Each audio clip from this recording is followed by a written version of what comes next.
we've seen your face. It's nice you've turned up now. Spurs have won, and you want to be on a positive show. You couldn't find you, mate. You was missing in action when Spurs weren't doing too well. I'm guilty of that, mate.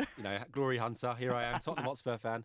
No, pulling your leg, John. It's a real pleasure to have you back in the studio. Excited to have you with us tonight. There is so much to talk about. Obviously, Spurs in Champions League action this week, thrashing Red Star Belgrade 5-0. The players coming out saying the confidence is back.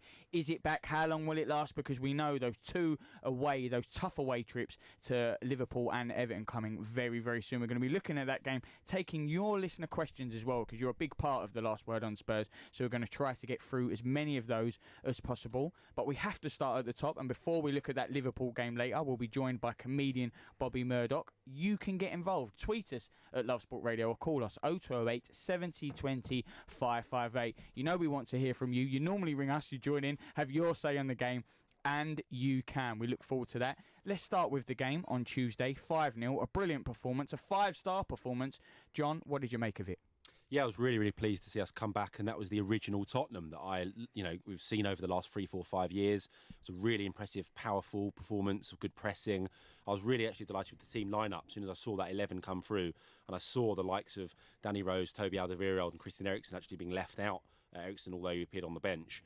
I thought, that's what we need. The fans have been asking for this for a while now. Let's stick with the players that want to stay at Tottenham and care about playing for Tottenham. And I think that reflected in the performance. People can say, it was only Red Star Belgrade, but this was the Red Star Belgrade that beat Liverpool last season, had good results against Napoli. And I was just really impressed, and I saw it as a turning off the season for us, and I was really pleased with the players that came in, the likes of Ben Davies, Davinson Sanchez. I mean, we paid a lot of money for Davinson Sanchez. Let's play him. Let's build his confidence up. Let's get him back to the Davinson Sanchez we saw in his first season at the club. So overall, I was really, really delighted, and I do see this as the turning point for Tottenham and a real positive for us. Yeah, completely. It almost annoys me, that narrative, a little bit when, you hear, it is only Red Star Belgrade. Well, they are a team that have qualified for the Champions League. Spurs can only play and beat what's in front of them. It's still 5-0. It's still a European game. You happily take it. If it was 1-0 or a scrappy 1-0, people would soon be moaning then. It was 5-0. And you mentioned the team selection, and I actually want to ask you this question, Jace. Lee McQueen tweeted, he said,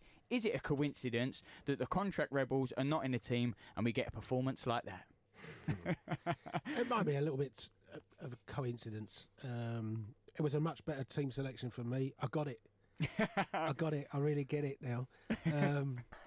No, I was pleased to see, not just at left back, I was pleased to see Davinson Sanchez come in, because as John says, this is a player that's got a contract for another 4 years at the club, and I've always felt the knock-on effect. It must be destroying to think for a player that's committed his future to the club to still be watching two or three people that have got no commitment, and that kind of goes for me against the grain of everything that Pochettino stands for. So I was pleased to see Davinson Sanchez come in, who had a really good game as well, really strong game, and it was a much needed win after the couple of weeks we've had, particularly after that draw with Watford.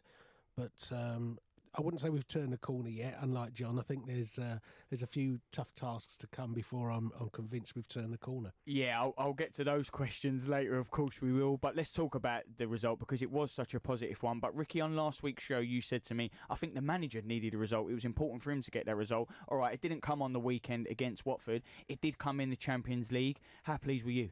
Yeah, delighted for the manager and for the club. As fans, I think it's nearly almost a month since we won a game, so it was nice to get that winning feeling back. So I am pleased for Maurizio. He needed that. It was a real good performance. I think like John said, that kind of epitomised the very beginning of his reign, the high press, the quality, the composure. It's the identity of Spurs. Exactly, and I think that's what's been lacking, and maybe it is to do with the team line-up. How we can't forget Jan Vertonghen's still in that team, and he hasn't signed a new contract. Serge Aurier is in that team, and he's wanted away. So I'm not going to get too carried away for the moment and sit there and say that everything's hunky-dory, because we have got a huge game to come against Liverpool. I think, like Jay says, there is tougher hurdles ahead, but you can only beat what's in front of you, and Spurs done it really comprehensively. So really pleased with that victory. Yeah. The only thing I would say is I'm not keen on calling Jan Vertonghen a contract rebel, because at least he's one that his contract dispute isn't like the others. He genuinely seems to want to be there, and maybe his argument is I want to stay here for 2 or 3 years, not 1 year. So I always find it a little bit harsh that he gets called a contract rebel and a want away, when actually it's not quite the case. The other thing he would say with Jan, which was really concerning me, is that how many times during that game he was bowed out. And this is a guy that, to be fair, Jace, he always seems to call it first, that At the start of the season, Maurizio left him out of the team for what he suggested was tactical reasons. And, as fans, we were bemused, thinking, hold on a second, this is the best centre-back at the football club, Rolls Royce of a defender. And suddenly you've seen instances where Gazzaniga, at one point, really had a telling off with him. Just at times positionally, he was out of the game, and it looks like he's lost definitely a yard of pace over the summer, and that's really concerning because for me he's still a world-class defender on his day, but it is really alarming just how much of a drop-off there has been since last season. Yeah, I suppose that can come maybe he's past that certain threshold of his age and capabilities, but I mean he is still a very good defender. Do I see him as the most likely out of those players to actually re-sign and stay with Tottenham? Yes, and that was probably why he was included over some of the others. And I mean, look, there is a thing that Pochettino has historically left out some players for Champions League games. I believe he did it with Alderweireld last year at Inter. Trippier as well. But I do see this as a with the squad, and I hope this is the case, that we're now looking at bringing through the players that do want to stay and those most likely to stay. And I believe Jan Vertonghen is most likely to stay out of those potential players that could be leaving. Yeah, there are a few players that could be leaving, a few players that could be staying. It's hard to see which category they're in that Jace mentioned. Jace, I want to ask you, because after the game, you mentioned Vertonghen, and he said that the confidence now is straight back in this team, has come flooding back. Do we believe that? Do we buy that? It is only one game, and Ricky said we can only, beat who's in front of us. But like you said, Jason, on last week's show, we pretty much expect Tottenham to get the results. I was going to say beat Watford. I know it didn't happen on the weekend, but at home, Tottenham are very strong. It's the away games that are the real test. We don't want to do one step forward, two steps back, and next week be talking about that Liverpool game. No, exactly, and the key will come if you go 1-0 down at Anfield, particularly if it comes early in the. We have this tendency, don't we, in big games to go a goal down within 5 minutes. So if we go a goal down within 5 minutes and you see those heads go down, then you'll know that Tuesday made no difference. But for me, Liverpool's a tough one because they're unbeaten at home now, nearly 2 years. Yeah. And it is a game that not just Tottenham, Manchester City can go there, play well, and you don't get a win there. We played quite well there last year. Should have gone 2-1 up with Sissoko, ended up losing with an own goal. Yep. It can happen. For me, the really big one is Everton the week after, because that's a venue we go to and we either draw or win. It's got to be our most successful away day. Yeah. And if we go to Everton, I expect us to go there and win, and that's a bigger. I'd like to see a really good performance on Sunday. Ideally, we get a result, but I wouldn't be too harsh if we come back with a 2-0 defeat from Liverpool. But Everton is a big one for me. But Liverpool's a massive one, Ricky, in the sense that what a perfect opportunity Spurs have here. All the headlines this season, all the drama, for all the talk of the manager, all the toxicness on social media. Spurs go and beat a side that are storming it, European champions, top of the league, haven't lost at home in 2 years. They go and beat Liverpool. They go and win at Anfield. No one's talking about Spurs haven't won away in the league in January. They're talking about Spurs are back in the hunt. Look at that fantastic win on the weekend. What a brilliant opportunity they have here. Sounds great when you've painted the most amazing picture there, Chaz. The way you've built that up, that's brilliant. That's it. I mean, we can just end it now. That'd be great. I'll see you all next week. Yeah. Listen, that's going to be a very tough game. We know it will be. Spurs, I've said it on numerous occasions, they've got the quality in their squad to beat anybody on their given day. I mean, it is just down to me when I look at it and think, for Spurs to beat Liverpool, every single Tottenham player has got to give out 10 out of 10 performance, and you look at Liverpool and there's going to have to be several of those that have quite a significant off day, and that's no disrespect to the Spurs squad, but Liverpool at home, they are very, very strong. Like you said, they're 2 years nearly unbeaten. It can't continue though, can it? I'm always someone when I see a stat like that. Records have to be broken. Yeah, I think it's got to end at some point. It has to, and Spurs, it would be a great statement from them, I think, if you were to go there and win. My God, the confidence that will give to this squad. I think on the back of that result against Red Star Belgrade, and again you said it's a team that we are expected to beat. The thing about the Liverpool game is no one really gives Tottenham a hope, and maybe when we've said with this Tottenham team in the past, when they're not given the opportunity really, where people think they're going to write us off, like the Man City in the Champions League, Ajax when we were behind, this Tottenham team have proved they can do it, but it's going to be a very tough game. You are talking about a club that went 73 years without winning there though. Well, we didn't need to hear that today, Jason. I mean, we're trying to be a positive show, mate. I was trying to give you, don't worry about the 2 years. Don't worry about the run they're on. Jason McGovern, everyone. No, we tried to give you all the tweets. Let's move away from the game a little bit, because obviously a lot was made in the news, John, about Red Star fans, Belgrade fans sitting in the Tottenham section. I'm not sure the exact number of fans, but obviously a dangerous what can happen. How did that happen, and how can they stop that happening next time? Very difficult to stop. It's happened at Tottenham multiple multiple times, and it's easy for us to point the finger, but I've been in the San Siro, I've been in Barcelona and seen thousands of our fans Yeah, it doesn't dotted happen around. at Tottenham. Yeah, it happens You know, loads of so clubs. it Yeah. happens everywhere. Obviously, when they're actually officially banned, it's a bit more alarming. And with the history of those supporters in particular and the reasons they're banned, it's slightly concerning when they're in the stadium. But I thought Tottenham actually, in difficult conditions, did very well organising that. So props to the stewarding team down there. They sort of segregated them all off in the upper northern corner. And when more fans tried to join that corner in the second half, I know that Tottenham put in resistance to that and ejected those fans that then later on tried to get into that section. So I thought from a safety point of view, although it didn't look great and people say, oh, how can this happen in our stadium? It happens everywhere. West Ham fans jumping on the bandwagon as if it's a trophy for them. Let me remind them that you do not play Champions League football and you would not have encountered such situations. But moving forward, I thought Tottenham actually dealt with that situation very well. It's very hard to police that. Look, it's a stadium that holds 62,000 people. A lot of people, owing to the difficult form and the pricing and things like that, decided not to attend that game. And when tickets go on guest sales, you know, London is a very multicultural place. There's a lot of people that know people from different backgrounds and areas, and there will have been fans that were able to pick up tickets through Tottenham fans they know. You know, oh, can you buy me 4 guest tickets? Well, if I'm not going, why not? So I think a lot of that went on, but actually I think Tottenham dealt with it quite well and no trouble actually passed on the night, which was good to see. Yeah, that's what I like about you, John. You know, you never say how you really feel. You always sit on the fence. Ricky, you have to agree with John there because there was no trouble, but obviously everyone can blow it up and say it can lead to a dangerous situation. Yeah, I mean, as we know, the club have launched a full investigation to try and find out how that happened. I mean, bizarrely, before the game, as we heard, it wasn't going to be a sellout, and you do always get concerned that with it not being a sellout, where do some of those tickets go? And unfortunately, they have gone to the wrong places. But I think under really hard circumstances, when it's actually happening in front of you, I think the stewards dealt with it as best as they possibly could. And to be fair, I think when you look at what's happened on the pitch, Harry Kane's performance, Heung-min Son's performance, there's just so many positives to come out of the game that sometimes you can allow things like that off the pitch to kind of detract away from some really good performances, not just only individually but as a team as well. I thought collectively the group, they played ever so well together. Yeah, well, I think the tougher part would have been for the home fans around it. Like Jamie. I mean, well, I'm sure it was pretty scary at the start of it, and you're a bit of concern, and it does perhaps spoil the enjoyment for people. But I mean, as John said, I mean, it was a couple of hundred people, and there was 22,000 Cologne fans who invaded the Emirates, wasn't there, last year? So. You know, that's the loudest ever been, isn't it? It was the first time the Emirates wrote down 60,000 correctly, wasn't it?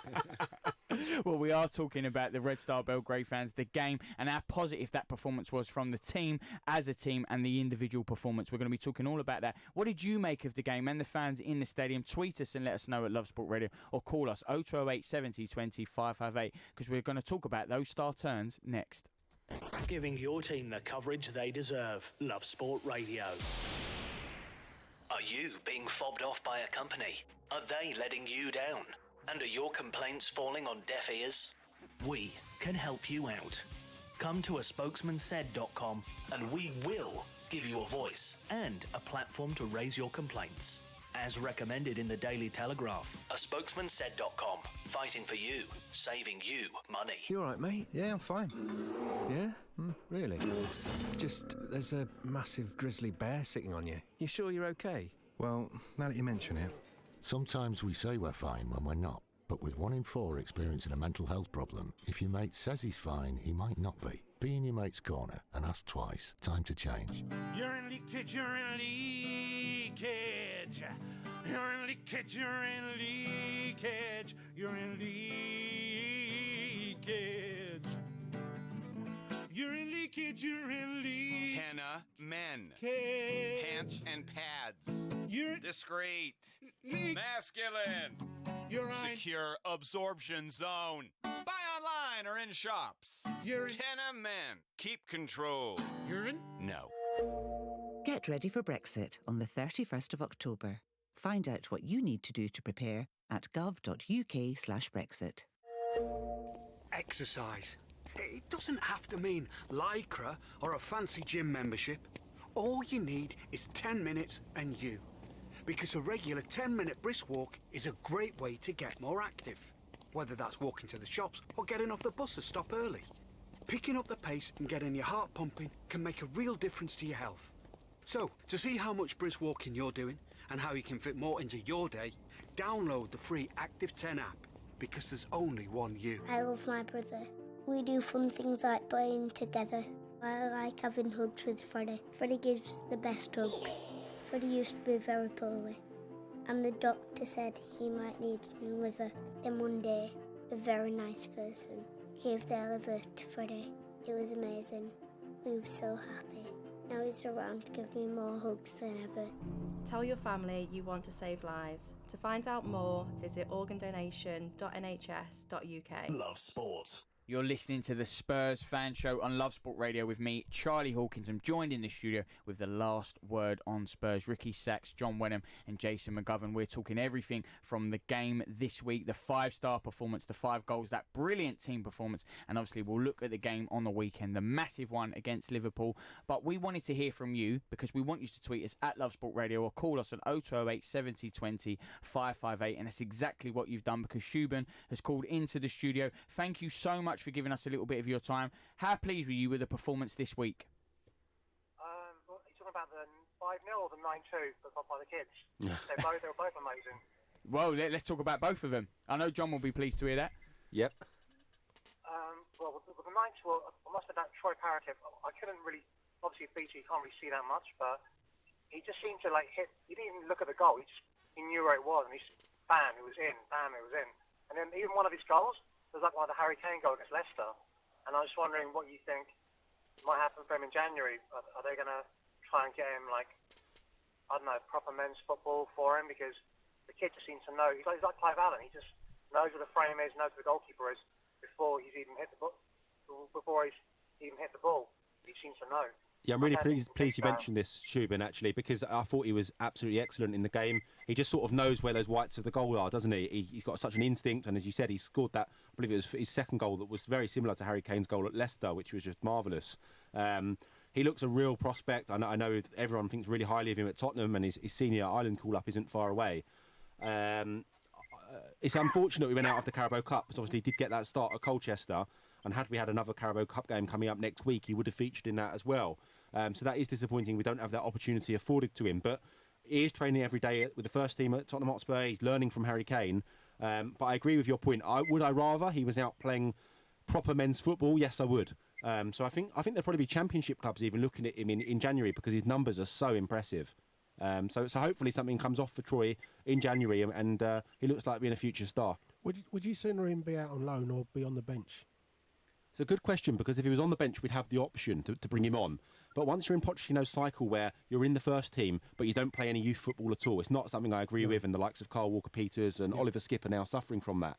So actually, I would, because of the options of having Sonny and Mora, if Kane wasn't available to play up front, I think we should loan Troy Parrott out if we could get a good championship loan for him and a guarantee of him playing football.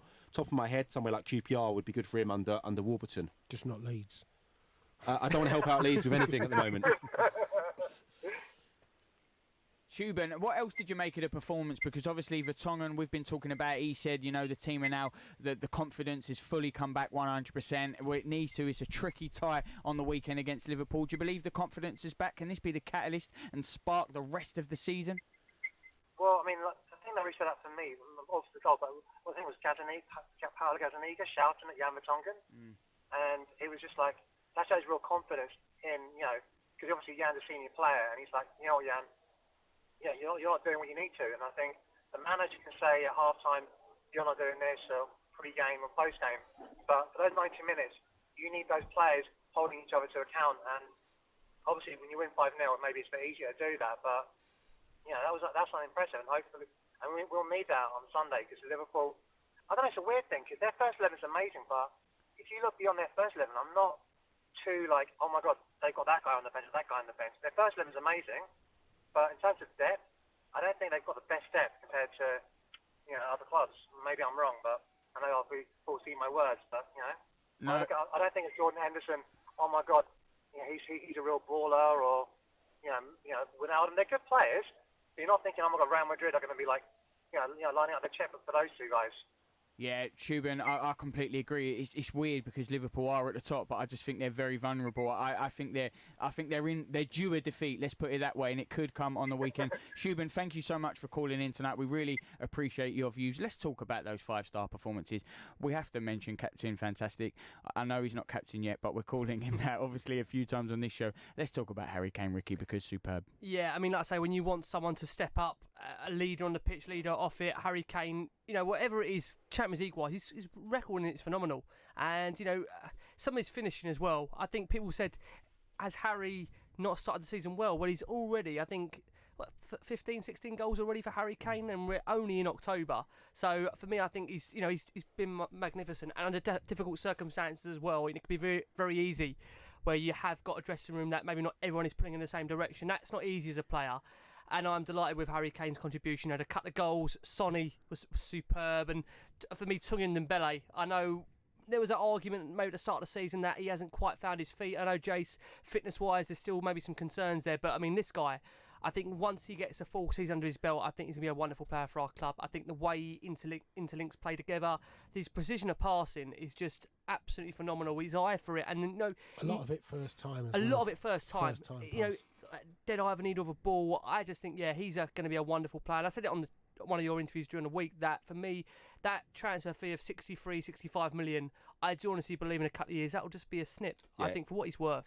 On Ricky's points as well, I mean, he's a risk taker, isn't he? Exactly. That's what makes the difference. He's someone, the way he looked out that pass for Harry Kane and another one earlier in the game, he's a risk taker and he's willing to take those opportunities and chances. And you need players that can do that. The fact that he's only 22, he's now played 10 games for Tottenham. I believe it's 2 goals, 2 assists for a box-to-box midfielder. It's quite a good return, if you ask me. I'm really, really impressed, and I will not entertain any talk of comparing him with someone like Nicolas Pepe, who's been an unmitigated disaster. I'm really pleased. More of the same from Ndombele for me. Yeah, it was certainly his best 90 minutes. We've seen it in flashes for 20 minutes, 25 minutes and things. Even Bayern, I thought, first 30 minutes he played well, but then really dropped off. But, it was much better to see him. I mean, the assist for Kane's goal was, 78 minutes in or something. So he was still playing on the front foot. And, it was a much better performance. And he looked on Tuesday night the player that we really want him to be. And when you think we think of him as Moussa Dembele's replacement, but you actually then saw he's more than just what Moussa Dembele was, because there is that eye for a pass and there is that forward movement from him. I think we have to consider as well, Chaz, that this is a guy coming from a completely different league. The French league isn't renowned for a high-paced, fast buckling league. It's just not like that. And I think for him, it will take time to adapt. And it certainly hasn't been easy, again, coming into a dressing room, as I keep alluding to it, where not everybody's pulling in the same direction. That's not easy for a new player. You want to come in where it is harmonious, everybody's fighting for the same goals, everyone wants to be there, and I think you have to take that into account as well. But from what we've seen of him, the snapshot, I think like John says, his contribution so far, I'm pretty happy with it. He just needs to learn how to run properly, doesn't he? If he can run properly, he'll be even better. We call him the Leaning Tower of Pisa, or Leaning Tower of Ndombele, however you prefer. He's got a very unique stance in his way he moves, but maybe that benefits him, having that sort of low centre of gravity, and he's close to the ball. But he's just fantastic, and more of the same, Leaning Tower. Yeah, I think the people that were worried about him, Ricky, forget that, there is a period where, he does need to transition, get used to, get up to speed, shall we say, in the Premier League, because we always would hear it 10 years ago with signings, let them get up to speed, it's a different league completely, the physicality, the speed of the league. Now, players, in this instant results business, and especially with social media, no one's given time anymore. Straight away they go, oh, this hasn't been money well spent. And people are forgetting this is a world-class player. Everyone wanted him. He's at Spurs. He joined a team that reached the European final. Now they're going after one game. Oh, he looks there. Well, it is only October. He needed a little bit of time, didn't he? 100%. You're talking about a guy that, for me, he had the full pre-season under his belt, but it still takes time. I mean, we know Maurizio Pochettino's training regime, it's very rigorous. You're looking at 2 double sessions, and it's not easy for certain players. Other players can cope with that, but when you're coming from a different league, a completely different environment, it will take time. But I think from what John and Jay said, from the glimpses we've seen so far, he's going to be a great player. And I think the biggest problem for him is being compared to someone like Moussa Dembele, who was fantastic for Tottenham. By God, he was brilliant.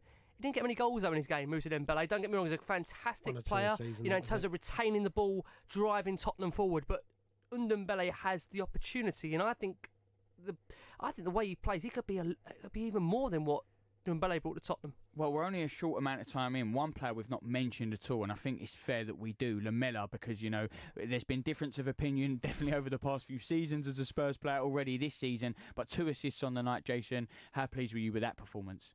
Very pleased. I thought the first assist was fantastic bit of play for Sonny. He really waited for Sonny's run, didn't he, and picked his moment. It's always the same with Eric Lamela. You want that 90-minute performance from him. There's every time I see him play, there's a flash in a game where you think there's the talent in him, but then you then go through 40 minutes where it's just infuriating, and he still sometimes dwells on the ball too long and things like that.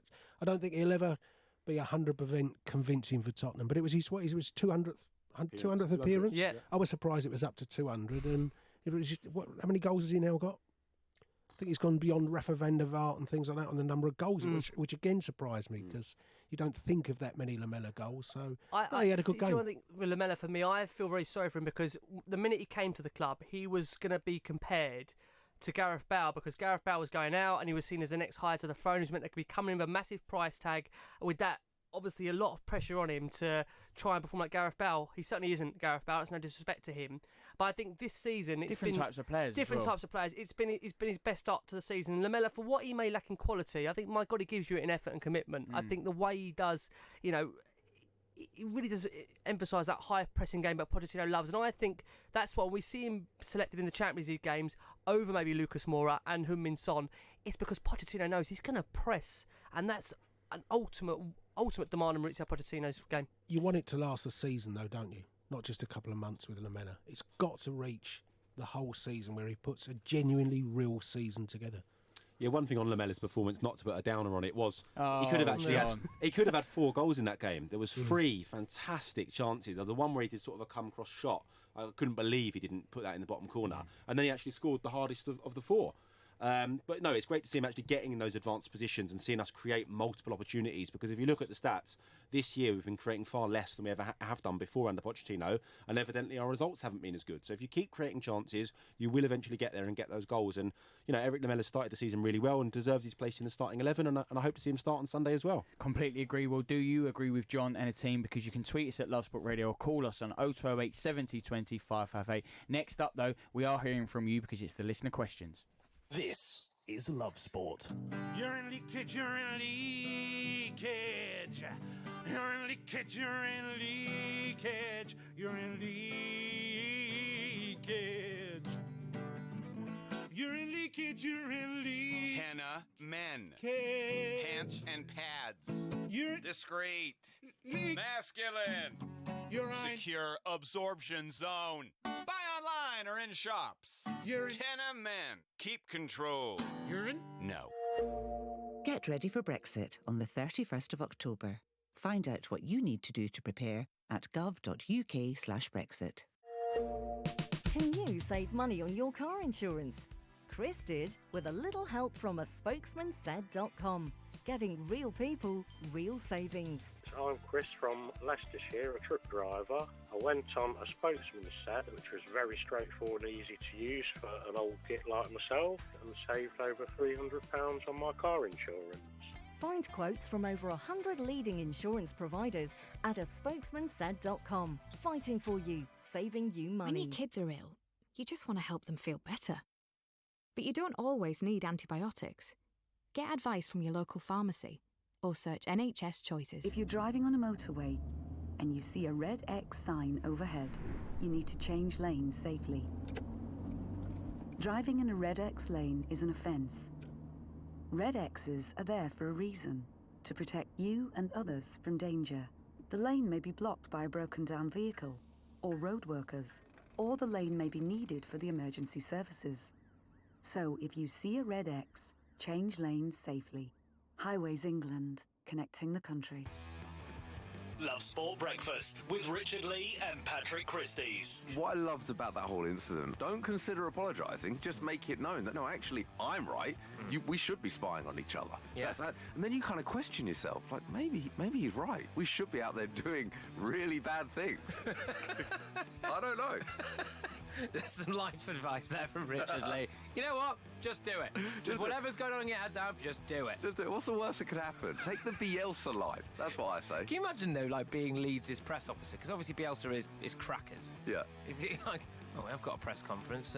Where is he? I don't know. And then just like at the back with the glass windows at the press centre, you just see Bielsa there with like an open dressing gown, just fiddling through the weeds. Bielsa, come on in. We need to do this. We've got a press conference. It's fine. She can look after the dogs. It's fine. Leave them there. What a guy. Weekdays from 6 a.m. This is Love Sport. You are listening to the Spurs Fan Show on Love Sport Radio with me, Charlie Hawkins. I'm joined by the last word on Spurs, Ricky Sachs, John Wenham and Jason McGovern. We've been talking everything from the Red Star Belgrade, but what did you make of it? Tweet us at Love Sport Radio or call us on 0208 70 20 558. Now, though, you have been getting in touch, and it is the listener questions. I'm going to put them to the team. The first question is from Josh. With Delhi's form showing signs of returning, Lucas's ability to change a game, Lamela powering on until the end, and Lo Celso hopefully able to start getting game time, will Eriksen ever feature again? For me, I'm in the same camp. I think John is that I don't really mind him being phased out now. That's no disrespect to Christian Eriksen. Listen, I'll be honest, he's been a good servant for Tottenham. I think he could have handled things better in the way he's wanted to leave the club. I know Jace at the end of last season says to me, I haven't really got a problem with him coming out at the time because it was the end of the season. I still think there's ways you go about wanting to get away. I don't think you need to go public about it, but look what's happened now. He hasn't really got his move. And again, I've got no issue at all for me now keeping with the squad we've got. I mean, let's not forget Harry Winks wasn't in the team, and Harry Winks for me is a player that I look at and think he's got the potential of being a regular in that Tottenham team, you know, all the ability in the world. So for me, I haven't got any issue at all. Lo Celso, as the chap there mentions, is coming back as well. And Dembele's performance, Sissoko, I think we've got plenty of midfield options. So I wouldn't be too concerned if Eriksen sits on that bench and we just count the days down to January and try and move him on. John? Yeah, I completely agree with Ricky. I couldn't imagine myself saying this 2 or 3 months ago, but his form has been poor by and large. I mean, he did get the goal for us at the Emirates, so that's important. You know, that was important on the day. But apart from that, there's been very little, hasn't there? There's been a lot of disappointing moments as well. I think there's multiple penalty misses, you know, lacklustre performances where he looks like he doesn't care. And personally, I'm completely with Ricky. Let's start phasing him out now. Where possible, let's not play him and play players that want to stay and care about playing for Tottenham Hotspur. Yeah, and what about Delhi? Because after the game, you know, they mentioned the form returning. People said, "You want to get?" A journalist asked him, "Do you want to get back to the heights you were?" And he said, "No, I don't want to get back to the heights I were. I want to improve." And I just loved an answer like that. You know, he's not content with just getting to where he was. Wants to take it the next step. And it's got to be music to your ears, Jace. Respect and son have got nothing to prove, isn't it? Oh my God, yeah. No, it was. So listen, Daddy. I was a little bit. His was the performance on Tuesday that I thought still not quite there. The goal at Watford I thought would be fantastic for his confidence. Like we said, I wanted him to stay on for 90 minutes, even though he wasn't still nowhere near his best for me. But the good signs for Delhi, as we just said, was the runs into the box.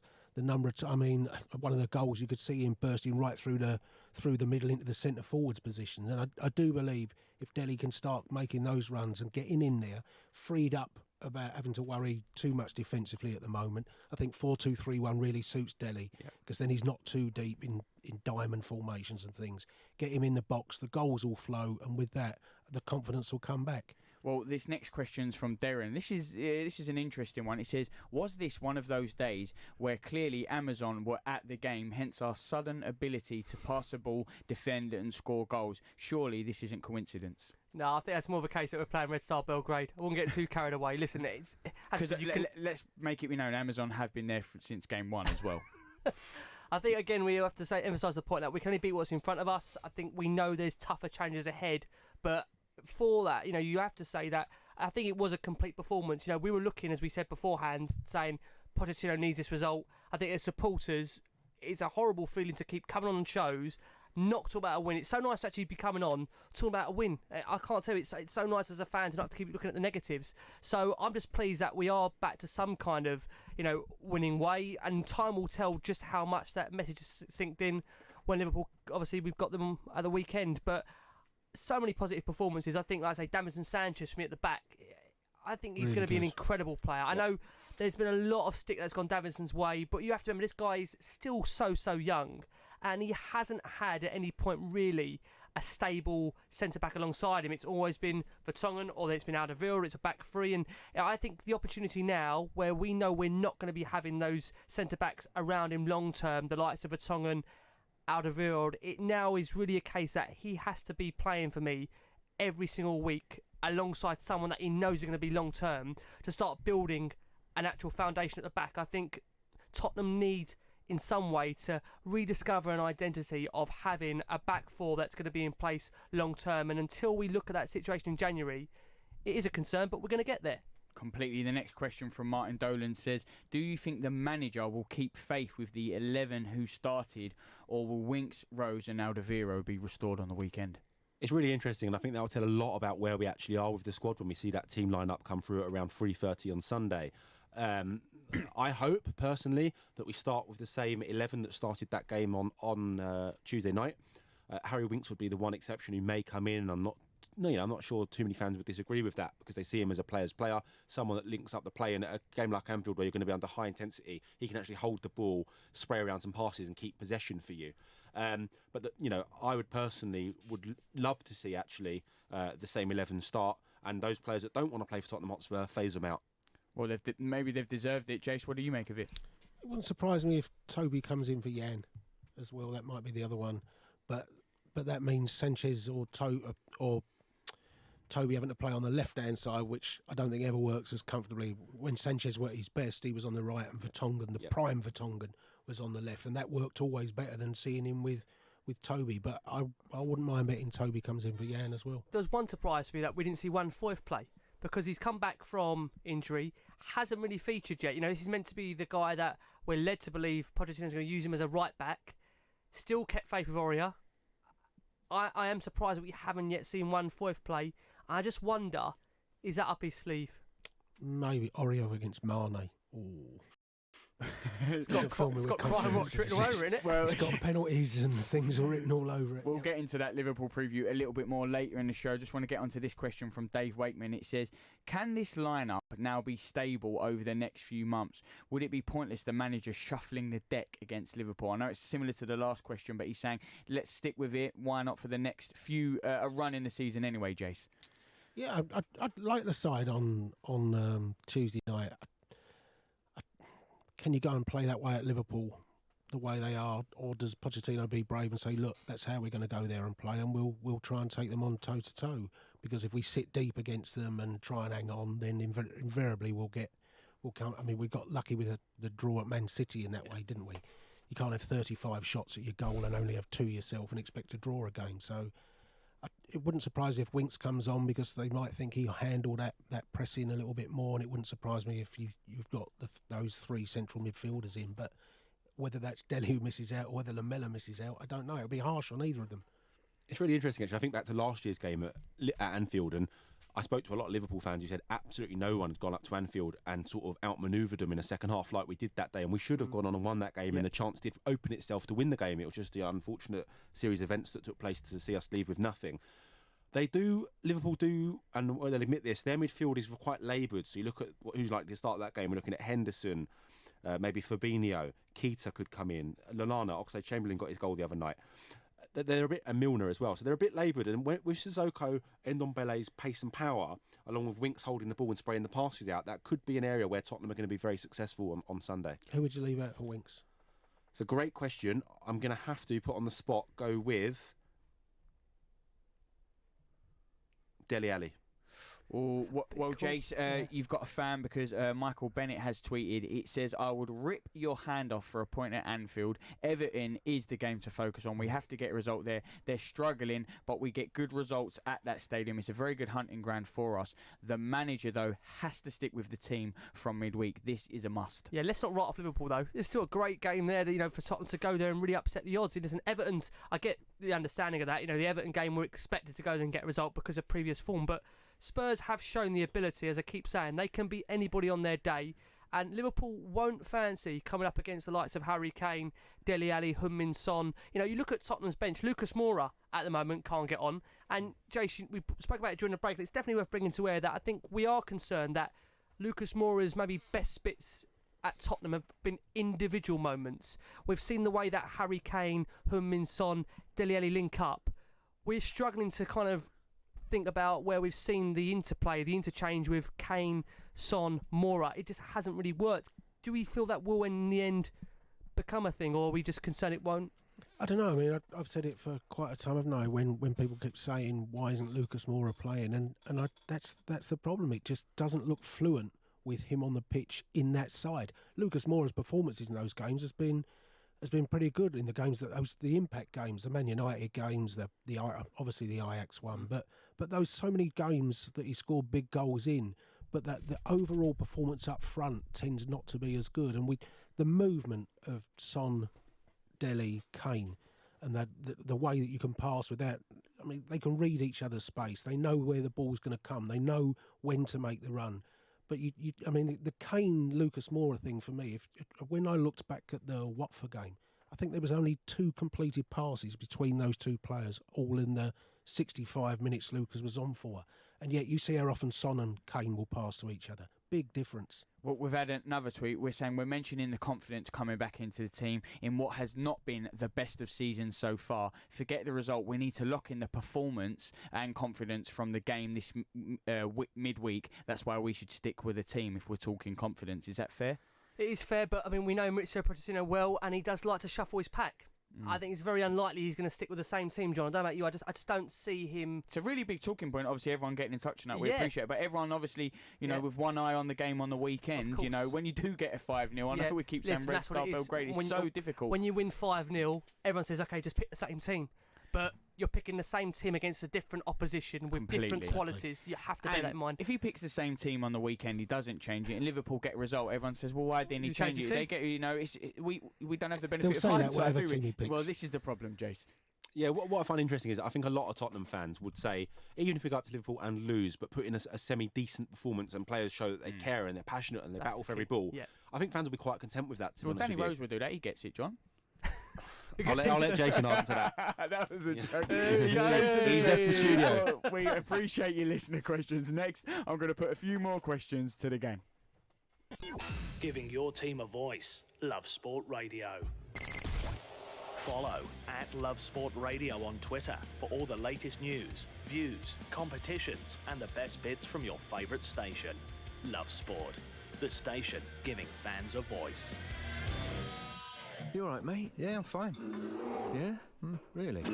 It's just, there's a massive grizzly bear sitting on you. You sure you're okay? Well, now that you mention it. Sometimes we say we're fine when we're not. But with 1 in 4 experiencing a mental health problem, if your mate says he's fine, he might not be. Be in your mate's corner and ask twice. Time to change. You're in leakage, you're in leakage. You're in leakage, you're in leakage. You're in leakage. You're in leakage, you're in leakage. Henna men. Pants and pads. You're discreet. Masculine. You're secure absorption zone. Buy online or in shops. You're in Tenna men. Keep control. You're in? No. When looking for the best possible deal for his car insurance, Jim went on a spokesmansaid.com and saved hundreds. I'm Jim. I'm a radio presenter based in Glasgow. I couldn't believe how expensive the car insurance for our Citroen C4 Picasso was going to be from my existing insurer. I went on a Spokesman Said and saved an incredible £600. Just amazing. Find quotes from over 100 leading insurance providers at a spokesmansaid.com. Fighting for you, saving you money. My mum and dad say that I don't need lots of sugar. I'm sweet enough already. So we used the Change for Life food scanner app to find out how much sugar is in our food and drink. It's surprising how much we found. So I put my detective hat on to find the healthier choices. Woohoo! Found one, Mum! You can be food smart too. Download the free Change for Life food scanner app today. Love Sport.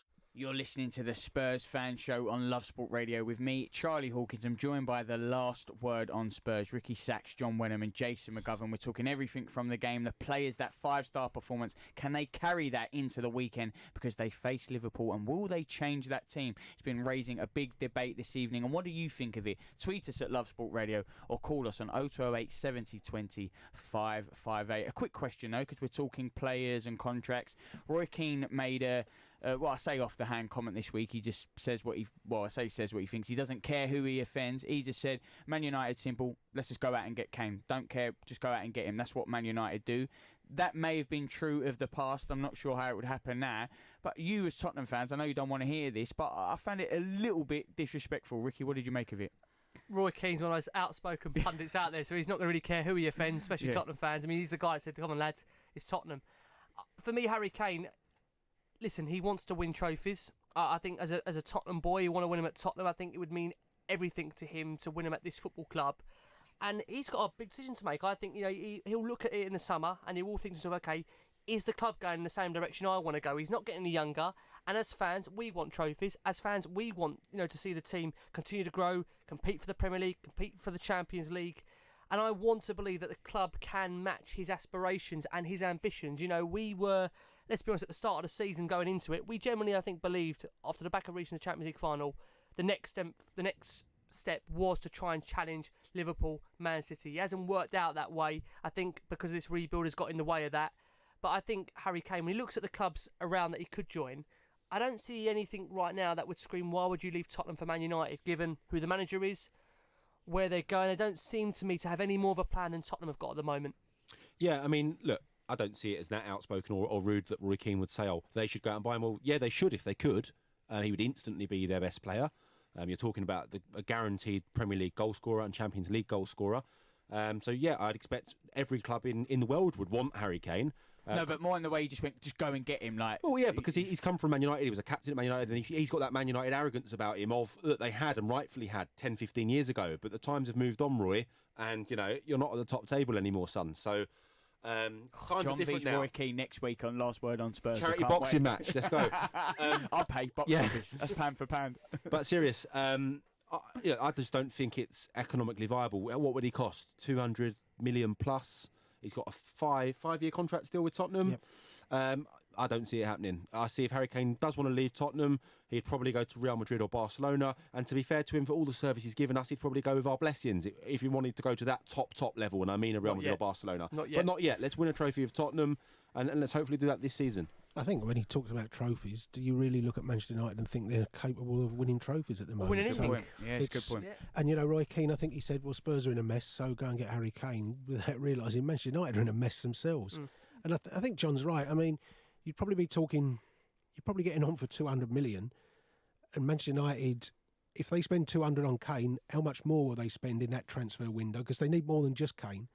So if they spend all their transfer budget on one player in one window, that's the next year written off for them, isn't it? So they're not then going to go and spend 70 on a number 10 and another 65 million on a centre half and another 30 million at left back. I think they can't do it all. So not for me. I don't see that happening. Yeah, I just when teams aren't on the greatest run, I just maybe found it. I know Roy Keane can say what he wants. He's from that Man United. You three disagree with me. I was the one that found it disrespectful. But as soon as maybe Tottenham aren't in the greatest run or form, other pundits have been speaking this week. Harry Kane should go. Harry Kane should go. And I'm like, I don't know why they always feel the need to get involved. Obviously, highlights how good of a player he is, how big a club Tottenham are. But it can be frustrating that every team's going to have this. Why are they always talking about cherry picking your players to go somewhere else? Yeah, I mean, also with Kane, when people say he has to leave, we're talking about a club that 4 months ago were in a Champions League final. They're in the biggest competition in world football, club football. You have to put that into some kind of perspective there. That he's at a club that are looking to progress all the time, and we're going to see the ambition of our owners come January, come the summer, of where this club wants to go, because the same way... You hope so, why do you have nothing to tweet about? Well, we hope so, but listen, but not just that, also Mauricio Pochettino, he must be ambitious. He's been at the club for 6 seasons. He'll also want to know the club have got a plan long term, and again, I feel for him a little bit. We see the way his comments that says, when it's a reminder Tottenham fans, he loves them. He made some comments after the Watford game where it wasn't ultra critical, but he said that the support in the stadium wasn't what you would like it to be, under certain circumstances. But then he kind of he backtracked a little bit. He then come out after the Red Star Belgrade game and said, look, I love the Tottenham fans. And listen, we love him. We want him to make it work. And, you know, we're going to see really how far this team has really come, because we've got, again, a massive test, as we say, against Liverpool. That will be the real defining You test. mentioned the fans love the manager, and rightly so, but the players have come out this week and you know, have rightly admitted we wouldn't be where we are if it wasn't for the manager as well. All this talk about the manager and how the players feel, you know, this whole, oh, he's lost the dressing room. Well, he hasn't lost the dressing room because the players, they wanted to fight for him, John. Yeah, I was really pleased to see Dele Alli in particular come out and say that and acknowledge that where's Dele Alli come from? He was a League One, League Two player that we've transformed into this global superstar, and I was absolutely delighted to see him come out and back the manager, as us fans should be doing, and most of us are doing. Jason, you don't agree with that, or? No, I was pleased to see it, but I'd take it with a pinch of salt. If they get asked a question, they're not going to just come out and say, I can't stand working for the man and his time's up and nobody in the dressing room, they're not going to give you an answer like that, are you? So they're only going to give you the standard, we're happy to be playing for him. Don't get me wrong, Dele Alli may well be, but that is very true. I'm the biggest cynic whenever I hear it, you know, win, lose or draw, you know, we hear this PR speak, this professional speak, but if we were to believe that all the time, we would never hear anything, because there's no point having the conferences. Well, the last time it was, remember last year, was it the year before, with Toby on his Twitter, every match they come on you Spurs, and there'd been a picture of him fighting, and you know, he's got no interest in signing a contract anyway. It was when he was out injured, wasn't it? For that whole time he was out, and since he's been picked, you don't often get that picture anymore. But you just think, oh, you know. What will be interesting, we talk about phasing players out, is that will there be any as we know, with maybe Jace, you've been adamant you don't think it's dissenting voices in the dressing room. You just think it's a combination of players that wanted to get away and haven't gone. And I just wonder now, if we're talking about phasing players out, the likes of Alderweireld, the likes of Danny Rose, does that then become an issue where they are going to have effect in the dressing room? Because we're talking about guys that have got, you know, big voices in that dressing room, senior voices. It's again trying to manage that. It's hard because, number one, we're not in there. I said it last week, I don't think they go in the dressing room, deliberately don't try. I don't think Christian Eriksen, when he walks on the pitch, thinks, I'm not here next year, I don't give a stuff what happens today, and if I'll just go through the motions.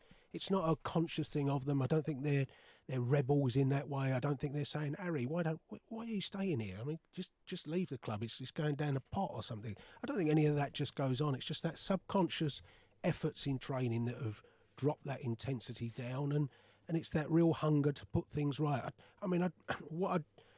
My worry at the moment is overall at the club. There are too many players in there, and not just the want-away ones, that have got used to losing this year. That's true. And therefore that real hurt that you feel, that the Tottenham sides in the past few seasons have felt every time there's a defeat, now they've got so used to losing games that every away game or something, it's like, oh, well, we lost away. But we'll go, and we just get the tweet, you know, we'll go again, be stronger or something, and we'll go, you know, 2 weeks' time, we'll put it right. But until that happens, and that's my fear, and that's not just the want-away players. Yeah, I mean, the way I look at it now is that he has got a decision to make. You know, we talk about going back to the selection. He really has to, in his mind, weigh up what does he do with the likes of Danny Rose. Does he phase him out? I mean, the great thing for me is you've got Ryan Sessegnon, hopefully coming towards kind of starting. I'm excited to see what he's going to be like for me. You know, you've got possibly there a left back in the making, and once Pochettino works his magic on him. I mean, let's not forget as well, we've got two of our players that have actually been selected for the Ballon d'Or. You know, Hugo Lloris, Heung-min Son. So these players have improved under Pochettino. I think it's back to the point, John, you were mentioning the fact that, you know, these players have to recognise that he's been a massive part of their development as players. Yeah, completely. And I mean, they have to show some loyalty to the manager, and at times when the media and some of the support is getting tough, they can do their bit to help him out, and they certainly did that with the performance on Tuesday. And I thought our fans did that really well as well, when they were singing from the first minute positive songs about Pochettino, and that will all help build a better atmosphere for the club moving forward in terms of players, fans, and the support as a whole. Well, it's positive vibes from the players, the team and the fans itself. And that's what Lee mentioned, didn't he? He said, you know, it starts with the fans, especially in the home games. We have to be, you know, giving the best atmosphere we can. And it was created in midweek, wasn't it? It was. And I think when you're watching players like Heung-min Son, who clearly has got so much love for the club, I mean, his interview afterwards, I know it was for Spurs TV, but when he says, you know, as players, we don't like to lose, you know, you can generally tell with him. I mean, there was that clip that was going around after we conceded the goal to Watford. He generally looks so hurt by that. And I think when you've got players like him that you know care and gives you absolutely everything, then, you know, you just love them even more. And I think with Sonny, he's one of the most underrated players. I think outside of Spurs fans, I'm glad he's got that recognition now. He might not win that award, but I think it's so justified for what he's given to Tottenham during his time at the club, that it's now being recognised on a bigger stage. Because my God, he does work so hard, and he's a scorer some really great goals as well. I love the pictures of him on the bench when Watford scored. I absolutely loved it when you could lip read what his thoughts were. Yeah, you could. You certainly could. What a player he is, and rightly so that he's getting the credit and all the plaudits come his way. Well, the first hour of Spurs is up, but the best bit is we still get to do it for another hour right here on the Spurs Fan Show on Love Sport Radio. This is Love Sport. Get ready for Brexit on the 31st of October. This means that travelling to the EU will change. You'll need to check online if your passport is valid for travel to Europe. If you're planning on driving, you'll need to check if you have the right documents to drive, and make sure your travel insurance covers all your healthcare needs. To keep your trip on track, check what you need to do at gov.uk/Brexit. Get ready for Brexit on the 31st of October. This is Lionel, another very happy person who saved themselves money at a spokesmansaid.com. Hi, I'm Lionel from Peacehaven. I took note of what the spokesman said and I saved £484 per year on my energy, and I recommend everybody does the same. A spokesmansaid.com. Getting real people, real savings. Compare, switch and save with a spokesmansaid.com. Fighting for you, saving you money. Driving too close to the car in front gives you less time to react. You may not realise that you're tailgating. Leave a 2-second gap between you and the vehicle in front. When it's wet, leave a 4-second gap. By staying back, you give yourself time to react. Stay safe. Stay back. Highways England, connecting the country. How are you? How are you really? Modern life can be busy, and sometimes it's easier to look after others before looking after yourself. But there's only one you. And making small changes to your lifestyle now could improve your chances of staying healthier longer. So take the first step to a healthier you with our free How Are You quiz. See how you score and get personalised tips and support. From how to eat a little healthier to turning a 10-minute walk into exercise. Just search One You. Coming up, we get to do it all over again because there is another hour of the Spurs Show and there is still so much to cover. The positive vibes from the team. We want to do a little bit of Spurs Youth because John Wenham, he is all over that. He's the best man for that business. We're going to be talking that, and we're going to be looking at the game on the weekend because it is a huge one. It is Spurs, it is Liverpool. Liverpool haven't lost at home for 2 years. Spurs haven't won away in the league since January. Something has to give. What will give? Spurs, they're going to be feeling confident after this one. A 5-star performance in the middle of the week. And we want to hear from you tonight. This is your team, your voice. So tweet us at Love Sport Radio or call us 0208 70 20 558. You can also WhatsApp on the same number. It is all after your Love Sport News update next. On digital radio, online, mobile and smart speaker. This is Love Sport News.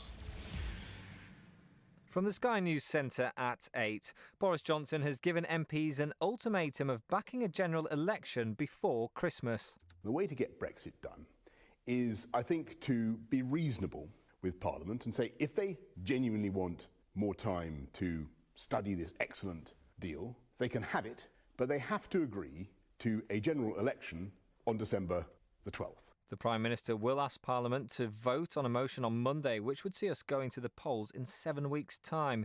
He'll need 2/3 of the House to back it.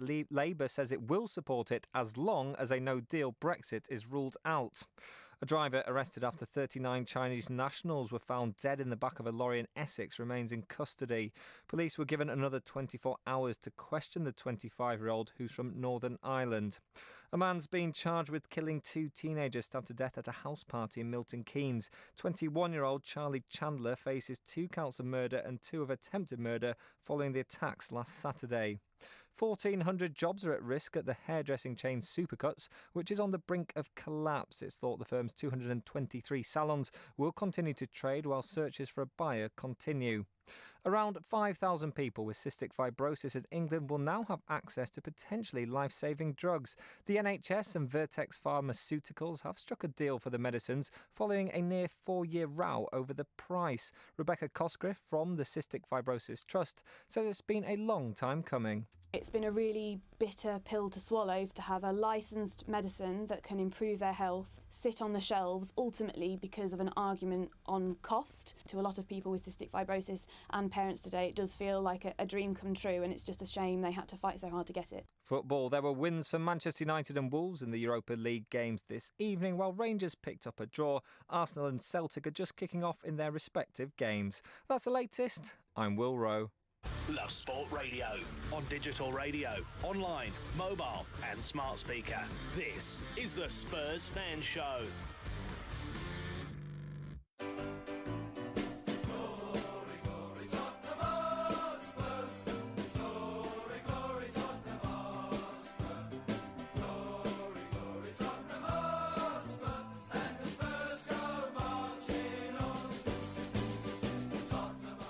You are listening to the Spurs Fan Show on Love Sport Radio with me, Charlie Hawkins. I'm joined in the studio with Last Word on Spurs, Ricky Sachs, John Wenham and Jason McGovern. There is so much still to discuss. The huge game on the weekend against Liverpool, we just said it there. Something has to give. What are your thoughts going into that game, the team selection? Tweet us and let us know at Love Sport Radio, or call us on 0208 70 20 558. And I believe, Ricky, we've had a tweet in, and it's going to spark a bit of a debate, isn't it? It will, definitely. This is from Eamon.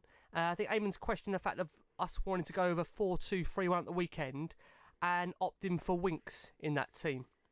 What do we make of that? He generally believes we can't allow the partnership of Sissoko and Ndombele to be broken up. No, I think what I meant was, I think Pochettino, it wouldn't surprise me if he does go with the 3 central midfield players. I think our negativity with it is because we always see it as a diamond, which doesn't seem to work. But I mean, I just said to John, Liverpool play with 3 central midfield players, but they don't play a diamond. It doesn't have to be with a diamond. The old-fashioned 4-4-2 wasn't called a diamond, was it? So it's, do you allow one of those 3 players to be able to go forward without leaving a big hole to Liverpool's counter-attack? And with the pace they've got and the way they can counter, do you want to make sure, if you only play the 2 of them, do you really want Sissoko charging forward with the ball and risking him losing it and leaving yourself short? So don't get me wrong, I can see us being a little bit more solid the other way. It's better to win it. That's why I always say that with tactics, isn't it? It's a lot easier before the game to talk about it. Yeah. And there has been another tweet in, and I'm not sure about this one, at Hotspur Banter. We really appreciate you getting involved tonight. It says, can we all relax about Liverpool? The fans are acting as though this is make or break on the weekend. One good result doesn't all of a sudden mean we can compete with arguably the best team in Europe. We need to have low expectations this weekend. I just want us to play with a bit of urgency. I understand that and I get that, but the low expectation bit, if this is, this is Spurs, a team that got to the European Cup final. Yeah, it's not been the greatest. We can't go into a game like this. We've got to go into a game like this going, let's beat this. Yeah, you can't go with a defeatist attitude. Otherwise, you might as well not turn up. You've got to give 100%. And, this is what Tottenham are about for me. They are the kind of team that would not surprise me at all if we go out there and get some kind of result. Listen, we've got a Man City, we've picked up points, Arsenal, so we've got the ability to go to tough places and get results. And again, I'll say it, as I've said it, Spurs on their day, they can be anybody. And I put Liverpool into that as well. Leicester said it, didn't he? Yeah, Leicester, to be fair, they gave Liverpool a really good game recently. Leicester were really unlucky to not have come away there with a victory, or not to have at least got a draw. So no reason why Tottenham can't go up there, give a good account of themselves. I know people look at that Everton game, as we said, saying that's the one you want to focus on, but you just can't write off games. Yeah, we've actually got a 1 week break in between playing Liverpool and Everton owing to not being involved in the Carabao Cup. So we should be going for both of those games full tilt. And I'm actually going for us to get something at Liverpool. I think we've come into form at the right time. I think there's a good harmony in the squad. And also Liverpool, I know they've been getting some good results recently, but I sit next to a Liverpool fan at work and he's been telling me they're actually not as good as their performances last year. He was getting quite frustrated with Salah this season so far. And obviously Van Dijk has had a couple of incidents where he's not looked as the colossal that he did the season before. So I think we can actually get at Liverpool, and I'm predicting we will get something from that game. Yeah, this is a bit of a strange, daft question. I just thought of it. It might sound ridiculous. I'm going to throw it out there anyway. Would you take a point at Liverpool and a point at Everton, or would you take 3 points in one or not? And I know, obviously, from a tally-wise, you want the 3 points and you could break your duck. But to go to both those grounds and not lose, would you take that, Jace? No, I want to go to Everton and win. Yeah. I'll never settle for a point at Everton. And I think we need an away win. We do need to win away. Because otherwise it's becomes, 13 or 14 Yeah, going, what is the we next do. thing, right? And then suddenly 9 months becomes 10, becomes 11. I mean, no, we got to go to Everton and win, and 3 points is better than 2. Whatever I way know you what dress it mean. up, the away form is a massive problem. We can't get away from that. The away form is really shocking. You know, we're talking about a Tottenham team that over, I would say, the start of Pochettino's reign, maybe, okay, discount the first season, but Tottenham have always been a fairly decent away side. I mean, I'll link it back to the 90s growing up. I couldn't ever see Tottenham win away.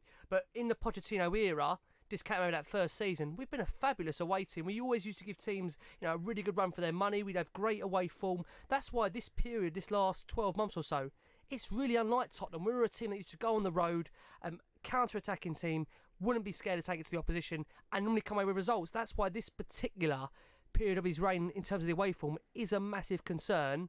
And, having said that, European-wise, you've got some great results, but domestically, it's your bread and butter. Spurs have to get back to winning games away in the Premier League if you are to seriously become, involved in any kind of title challenge going forward.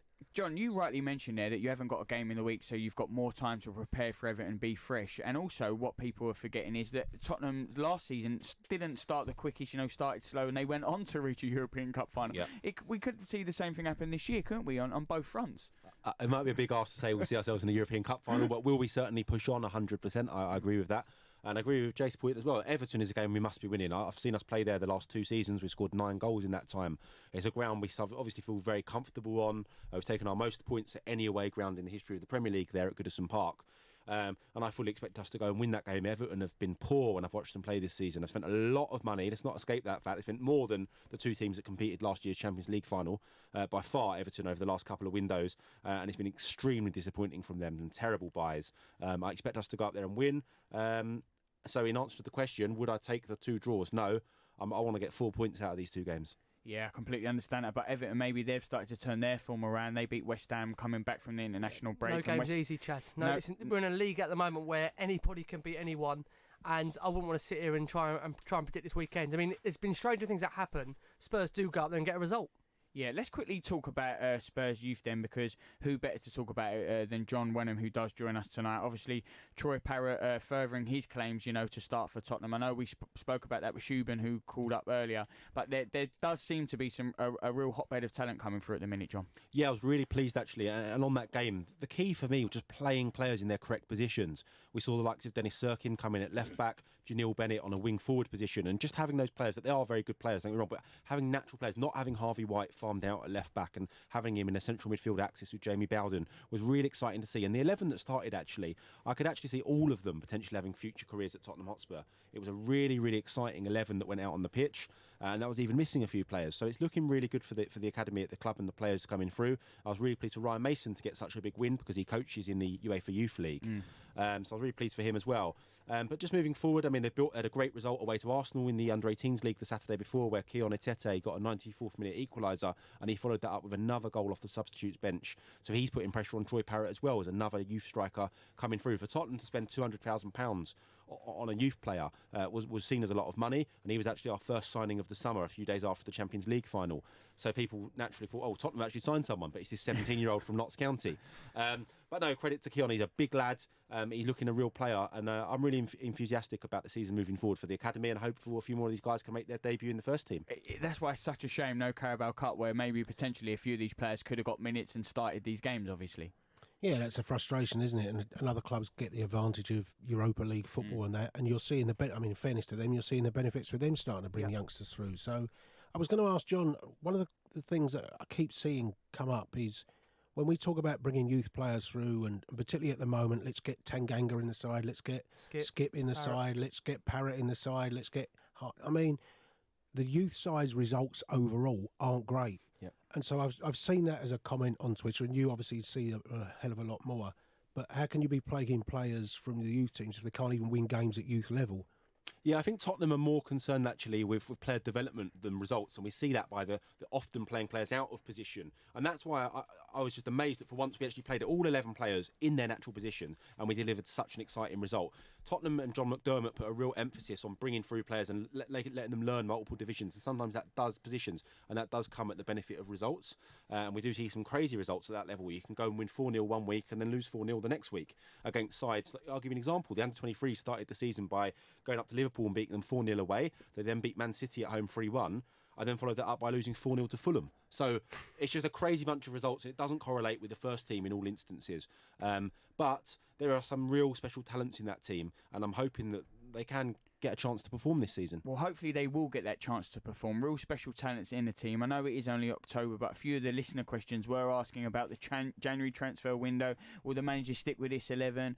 When there is so many prospects, Ricky, will we see the manager go and sign players? Jace is just gone. Ricky's face is lit up. Rick, will we see signings? But there's prospects coming through. We need to strike that balance. I think it will be a case, and Jace will like what I say, I think it will be a case of who they can get out first. I think it will be very much if they can move players on. And if is the key word. And if is the key word. I mean, Jace, you made a very good point on our last show that we have got a Euros coming up, and I just wonder whether that plays into the hands of the manager that says, look, you ain't going to get games here, so you might as well go. But then it's one of those kind of things that's catch-22, because if they don't want to go, you then have the problem is, could they become an issue around the club?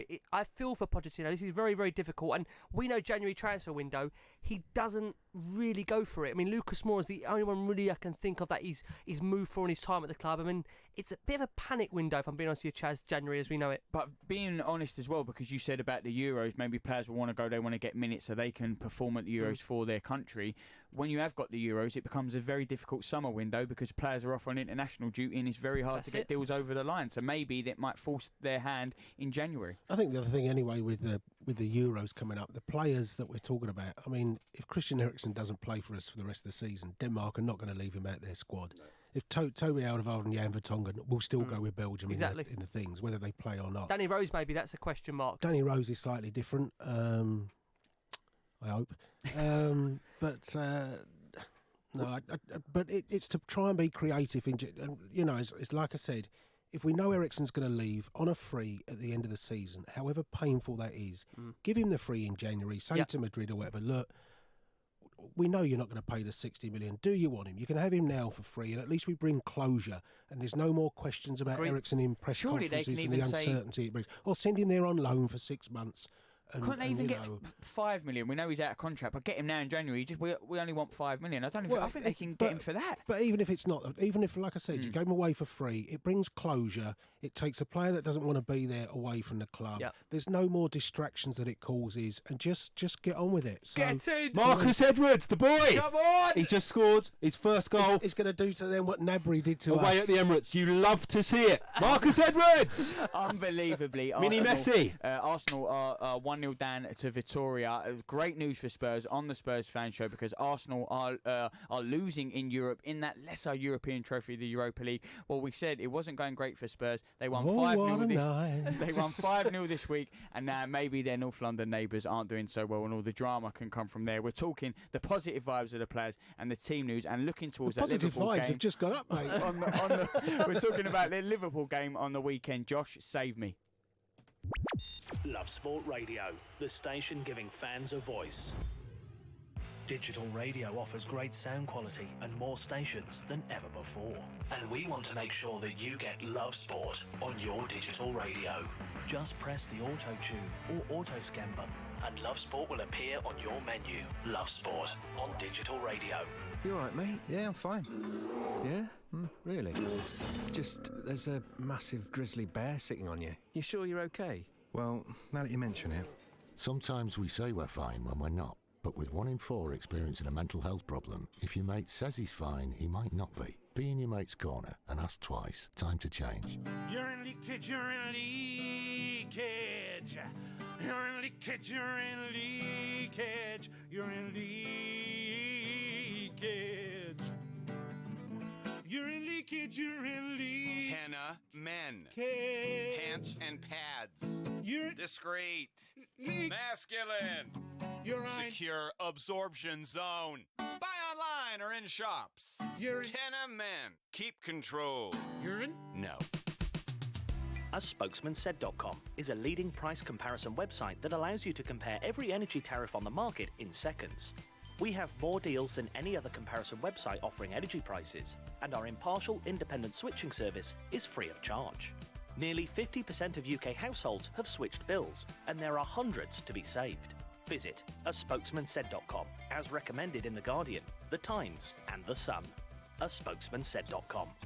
You probably think you're pretty good at multitasking behind the wheel. I mean, you have to multitask to drive. So what's wrong with checking your phone? The thing is, your brain simply doesn't work. Even a quick look at a message, or firing off a quick reply, affects your concentration and makes you less able to react to hazards. If you use a mobile phone while driving, you're 4 times more likely to crash. Think. Put your phone away. Love sport. You are listening to the Spurs Fan Show with me, Charlie Hawkins, on Love Sport Radio. I'm joined by Last Word on Spurs, Ricky Sachs. I've lost my trail of thought completely. John Wenham and Jason McGovern. We're talking everything where the game is concerned. The big game, though, it is on the weekend against Liverpool. Let's quickly talk about Vittoria scoring then. I know we were just having that conversation, John, because you're absolutely loving it because Marcus Edwards has scored the goal, a former Spurs man. You know him quite well. John, can you tell us a little bit about him? Yeah, really exciting, diminutive sort of number 10 player, can also play on the right wing. He's got trickery, skill, composure, finishing, absolutely every attribute to go to the very top level. And actually, I had a really sad moment when I was watching England the other night when I saw Mason Mount come onto the pitch and I saw Jadon Sancho come onto the pitch at the same time. And he was in that same England age category group and they were considered the 3 best young players coming through in the country. And it was really sad to see those two get to that top pinnacle level where I believe Marcus should be based on his ability. But yeah, look, tonight's going to be massive for him. I'm absolutely delighted. He's born and raised in Winchmore Hill, so I'm really, really pleased for Marcus. And it was a lovely finish as well. So go on the boy. Lovely finish, former Spurs man, scoring at the Emirates against Arsenal. We would have loved that, and so would the Spurs fans, because it sent you three very, very happy in the studio. We'll keep you across that one. But like we said, positive performance this week, and it's just getting better and better, Jace. It doesn't beat Naeem's goal, though, does it? That's still the best ex-Spurs goal. The ex-Spurs goal. Look, well, let's turn our attention to the Premier League on the weekend just very quickly. We're going to do a bigger section on it later. It is Liverpool. It is a huge, huge game. Before we do team selection and preview and predictions, coming out after that game, have your expectations changed at all after that 5-0 victory? Yeah, massively. I now feel that we have turned the corner. I said this earlier on. People were saying it's only Red Star Belgrade, but it was more the performance and the passion from the players. I saw a really positive performance with no negativity around. It was great to see some of the players that came off the bench even back involved, like Sir Eric Dyer. One Foyth, I believe, came on towards the end of the game as well. So I was really pleased, and my expectations have changed, and I expect we will get something on the weekend. Well, the expectations have changed, and I'm delighted to say we have had a call into the studio, this time from Anthony Costa. Anthony, thank you so much for joining us tonight and giving us a little bit of your time. The expectations have changed in the studio. It's Liverpool on the weekend. It was a 5-star performance in the 5-week. Are you feeling just as upbeat? No. No. Why no, not? No. Listen. We done well. We played well. It's taken 10, 12 games this season to play the Tottenham that we knew and loved from the last 2 seasons. But it's come at, I don't know whether it's come at a good time or a bad time. I don't know. I think Liverpool, obviously being top of the league, they're not top of the league because they play poor football. It's just whether Poch starts tinkering around with a team that's, cost us in the last sort of 2 months. Do you know what I mean? So if he sticks with the team that we played the other night, I'm quietly confident. It's 90 minutes of football, anything can happen. But I know for a fact that he's gonna change it, and it's just gonna be another, me moaning to Ricky on at half time. Yeah, and what would he do though in terms of that team selection? And what are you concerned he will do? Will he recall Danny Rose then, Ericsson? He's gonna get Danny Rose, Alderweireld. He'll bring in Winks instead of Ndombele, who I thought was outstanding the other night, and I think he actually deserves his starting place out of probably anyone there, bar Son. He'll probably drop Son, play Mora. I don't know. I don't know. I don't know. I mean, it's just a case of it's always guessing Poch on match day and what team he's gonna produce. All I know is whatever team he picks, it will be the wrong one for most people. So that's the way it is, isn't it? What do you reckon, Andrew? You want to just stick with the same 11, and that's the most key thing you reckon? Stick with that. Got 11. to.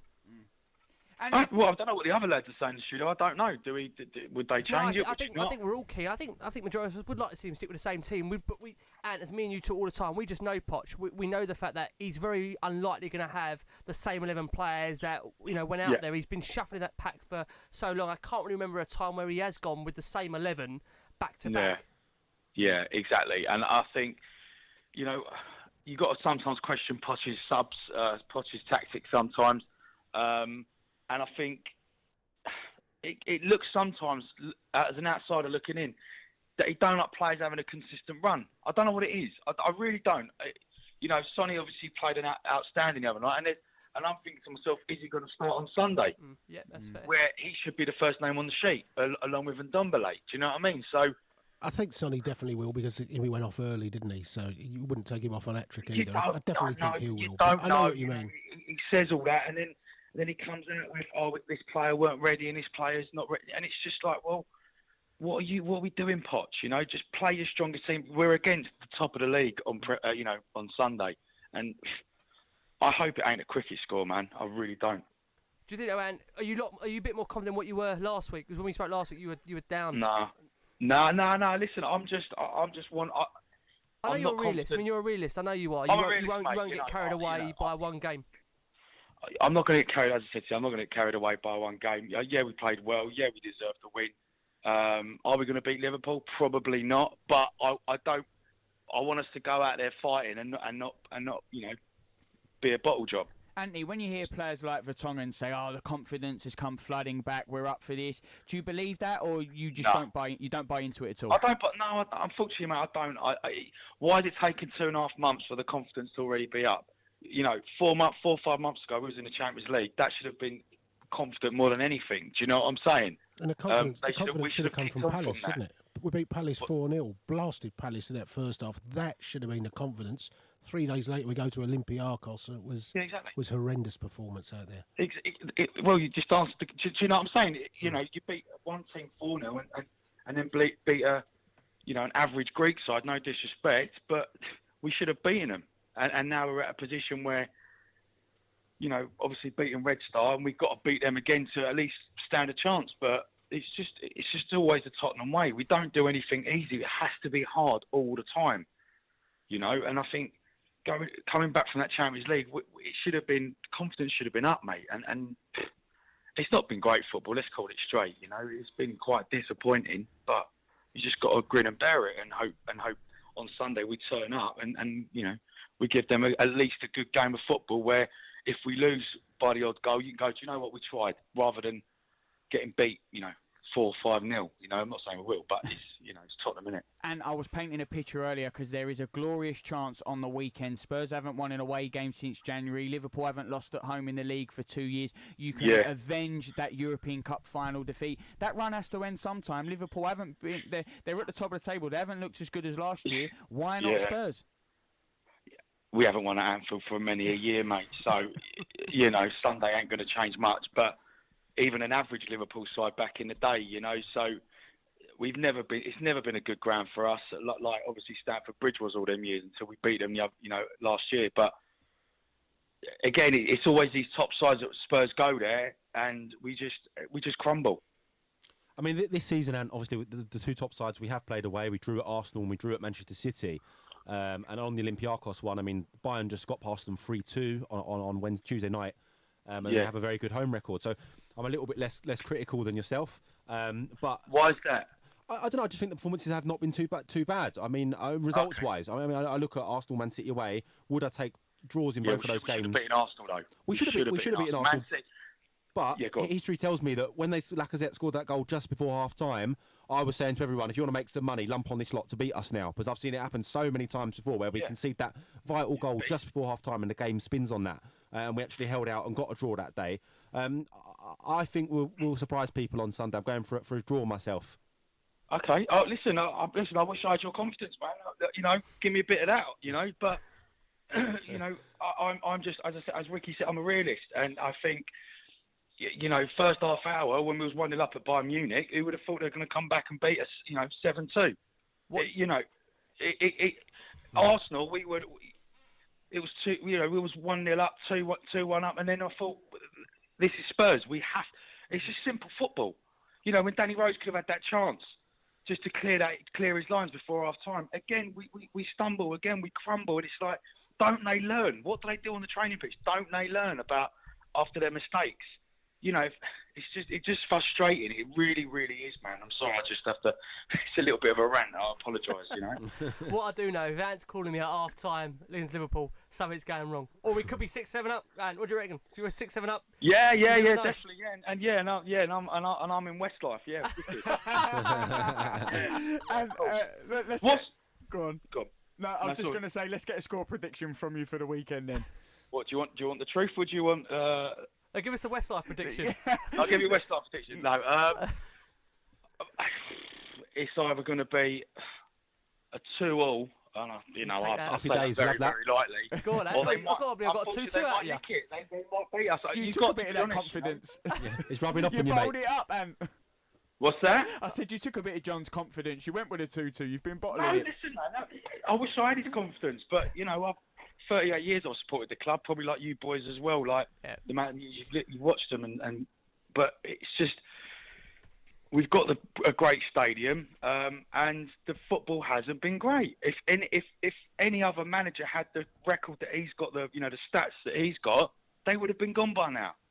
So, you know, he's got to count himself lucky that he's still in the job, and and the players are behind him. So let's fingers crossed that they can start kicking on now. Well, that seems to have died down a little bit, and obviously the win this week to Red Star Belgrade, but it was obviously massive over the past few weeks. You know, the manager talking. We know on social media it spreads like wildfire, but was that something that you believe maybe there could have been a case for it then? 100%. Yeah. Listen, I said to Ricky, if this was Arsenal with Chelsea and they had this, the away record that we've got, we'd be rubbing our hands. We'd be going, right, the manager's got to stay because they're pony away. They can't win away. And then Spurs, we're a laughing stock. And as I said to you just now, if that was any other manager, they would have got a sack. You know, it's been nearly 5.5 years, and we've won no trophies. And listen, it's one of those things. The manager, it's a really tricky one. There'll be some supporters that I think I'm still in the camp. Yeah, but the supporters, but Ricky, the supporters that are. I'm not saying I don't back Poch in Poch I trust and all that, but I don't go with the movement. I'm just what I see is you've got to be critical. Oh, listen, as I've said to you, Ant, before, from a tactics perspective, he doesn't get things all right. From selections, from his body language, it definitely hasn't looked the same as last season. So, by all means, when you look at it collectively, in terms of where we are, he also is part of the reason why we haven't progressed. It's not just the players. I think the manager himself, we know selection-wise, there's been decisions. We're quite baffled. Body language, he hasn't always looked, himself. He's obviously flirting with Real Madrid continuously. But I think at the moment where it stands is that he's got enough credit in the bank. No, he hasn't flirted with Real Madrid, Jace? No, he's flirted with them continuously. No. Well, he's never shut it down, has he? But that's what he said, flirting with him. Well, but this is what I'm saying. If Real Madrid come knocking, has he ever denied? We've knocked Derrickson in the past for. No, but has he ever denied wanting to go to Rochdale? You don't say he's flirting with Rochdale, do you? I mean, John's lost it. That's mental. Yeah, that's a bit of a bold comparison. Paris is the one club that would worry me, not Madrid. But no, I think obviously when we talk about players that maybe we haven't seen their commitment, I think again with the manager, you look at it, but I think he's got enough credit in the bank for the moment that we want to believe in him. Wait another 5 years for another trophy if he's there. And it's a really good talking point. We should have joined you with us earlier because it's always good when we talk to you. The debate rages on, and we'll have to give you a call next week and find out what that Liverpool result was. Honestly, cheers, mate. I'll tell you, man. I hope I'm wrong, boys. I really, really do. I hope I'm wrong. Otherwise, my phone bill's going through the roof. I really do, boys.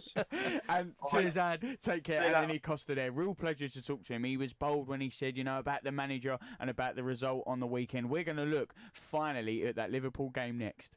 This is Love Sport. You all right, mate? Yeah, I'm fine. Yeah? Really? It's just, there's a massive grizzly bear sitting on you. You sure you're okay? Well, now that you mention it. Sometimes we say we're fine when we're not, but But with 1 in 4 experiencing a mental health problem, if your mate says he's fine, he might not be. Be in your mate's corner and ask twice. Time to change. It's cancer, they said. My first thought, let's just say it wasn't money, but time off work for treatment and trips to the hospital, paying the rent, and.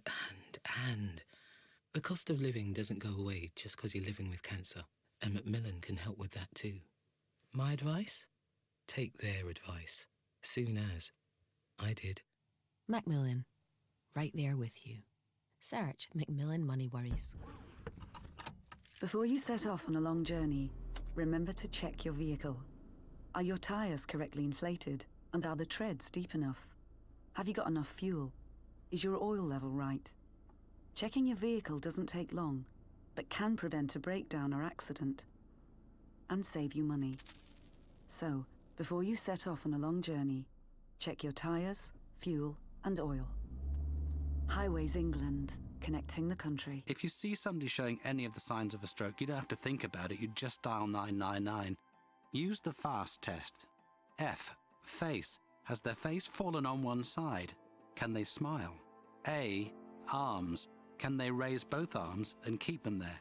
S. Speech. Is their speech slurred? T. Time. Time to call 999 if you see any one of these signs. Act fast, make the call, dial 999. Love Sport Breakfast with Richard Lee and Patrick Christys. They've called it Archie, Harrison, Mountbatten, Windsor. Okay. So it's going to be running around the playground soon with all the other little Oscars and Hughs and Hugo. Hugo, darling, come on, your quinoa's getting cold. I don't mind quinoa when it's cold. Right, okay, that's what you took from that, is it? Sorry, yeah. Sorry, what's the baby called again? No, quinoa's not that bad when it's cold, though, is it? No, it's not. I have just eaten some quinoa as well, so I'm a frothing hypocrite. Yeah. Although healthy while I do it. Some more big news today concerning Bolton Wanderers. Lawrence Bassini's takeover looks to be off, and we're joined now by Roger Allenson, a board member of the Bolton Supporters Trust. Afternoon, Roger. Hello. Hello. What on earth is quinoa? Yes! You can tell you're from Bolton. I love it. Weekdays from 6 a.m. This is Love Sport. You're listening to the Spurs Fan Show on Love Sport Radio with me, Charlie Hawkins. I'm joined in the studio with the last word on Spurs, Ricky Sachs, Jason McGovern and John Wynnum. Well, we've had a fun show this evening. We just heard from Anthony Costa there talking about the game on the weekend and obviously that 5-star performance in midweek. And you can let us know what you think. Tweet us at Love Sport Radio or call us 0208 70 20 558. You can also WhatsApp on the same number. And we have had a call into the studio, this time Josh from Hertfordshire. Josh, you want to talk about obviously the good result in the midweek, and has that given you any confidence going into this Liverpool game? Yeah, I'm really pleased with the result against Red Star. I think it was really good. Definitely pleased about that. I think scoring 5 goals in a home Champions League match is always good. Definitely feeling more positive as well. And yeah, I'm really pleased. I think in terms of the Liverpool game, I would like to see the same squad start. I think, and I don't, I love Danny Rose with all my heart, but I don't really want to see him play another game for us. There's no You need. could see, Josh, if you could see Jason's face now, oh my God, well, you can if you're on YouTube watching this. He's not happy with you. With all your heart, Josh. Josh. Your heart, Josh. You sure? Your heart is full. No, I mean, Danny Rose is the first player I had on my shirt. I think, I've always had a soft spot for him. I've got to be honest. With the performance Davies put in on the weekend and Sessegnon just becoming fit. And you can see Danny Rose's performance has deteriorated a lot in the past year. Whether that's been from injuries, and the club tried to sell him at the start of the season, that failed. I think him along with Toby and Jan and Eriksson. That Red Star game just reiterated to me that we do have a good enough squad, and actually the so-called crisis we're in about contracts and stuff, I think is being, over talked about. Because actually, if we were to lose those players, would it be that awful almost? Yeah, that's my thoughts. Josh, thanks for calling the show. I tend to agree with a lot of the points you've made, actually. I totally agree with the idea of let's, phase out those players that don't want to be at Tottenham and those players that maybe haven't had such an opportunity so far this season did get that chance. The likes of Davidson Sanchez, Ben Davis come into the side and did well. We kept the first clean sheet for a while as well. So, yeah, that was really positive. And I'm with you. I want to see much of that 18-man squad, be involved again on Sunday and fingers crossed for a positive result. Do you think, Josh, in a way, I hear what you're saying. I'm of the same advocate that he should be playing the players that want to be committed to the football club, and from what we see, that's hopefully that 11 that will go out, that we saw at Red Star Belgrade. Do you honestly, though, truly believe that 11 is going to take to the field? Because we know, as we've discussed in the show, Pochettino likes to shuffle his pack. It's by nature, we're probably going to see a couple of changes, aren't we? Yeah, I don't think it'll be the same squad, and I've got a funny feeling that he's going to throw in Eriksen. I just feel like, I don't know, he always has a tendency to play Eriksen in these big games, doesn't he? And as good as Eriksen is, I'd much rather see Dele Alli or even the Celso play if he's fit rather than Eriksen, just because we know the saga of what's going on. And I completely agree with what was said before, the fact, they don't come out with an agenda against the club. It's just, you can see the performance has deteriorated from potentially all the players who are either wanting to leave or have low contracts. And I think, I don't, as much as I love Eriksen, again, I just think that, is it really worth playing him over somebody who, would love to play for the club on the shirt as Dele Alli and Lo Celso? I think, I'd rather an unconfident Ali than potentially Eriksen, who has his mind and heart elsewhere. Yeah, it's a really good point, Josh. Thank you for calling into the studio tonight. We're going to talk about the points raised. And John, like he said, he really agrees with you. But we have had another call into the studio. This time it is tradition. Calling from Edmonton, it is Adrian's corner. Adrian, a real pleasure to have you join us once again. You want to talk a little bit about the formation, don't you? Yeah, the old desk of Dele, Eriksen, Son and Kane was brilliant. And it worked really well on a 4-2-3-1 because you had Rose and Kyle Walker bombing on. What I liked about Wednesday's game was the fact that the 4-2-3-1 meant that Lamela and Son could stay wide and stay more pushed up, and Kane and then Dele could then sort of interchange. If they did that against Liverpool, Dele would obviously have to help out Sissoko and Dembele and drop back deeper than Kane. I don't know what your thoughts are on that. Also, the only person I'd played is Aurier. I mean, I don't think he's fit to wear a Spurs shirt. He's a kamikaze player, When I watch Aurier play, I see no reason why they shouldn't relax the gun licensing laws in their country.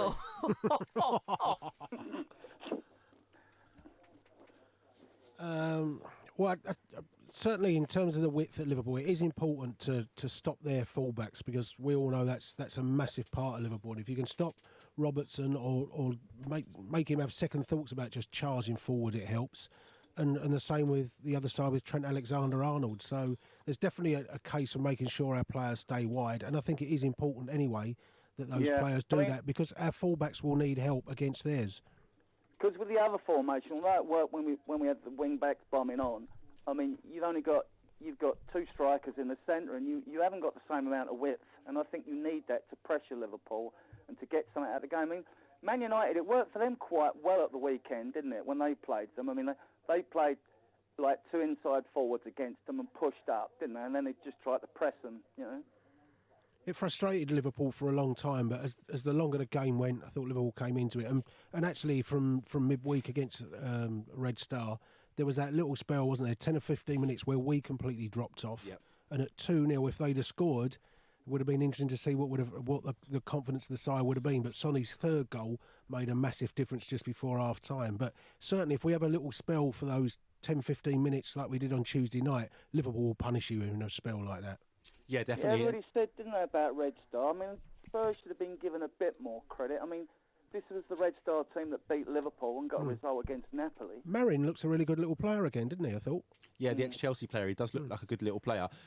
Adrian, are you at all worried about Paulo Gazzaniga starting at Anfield?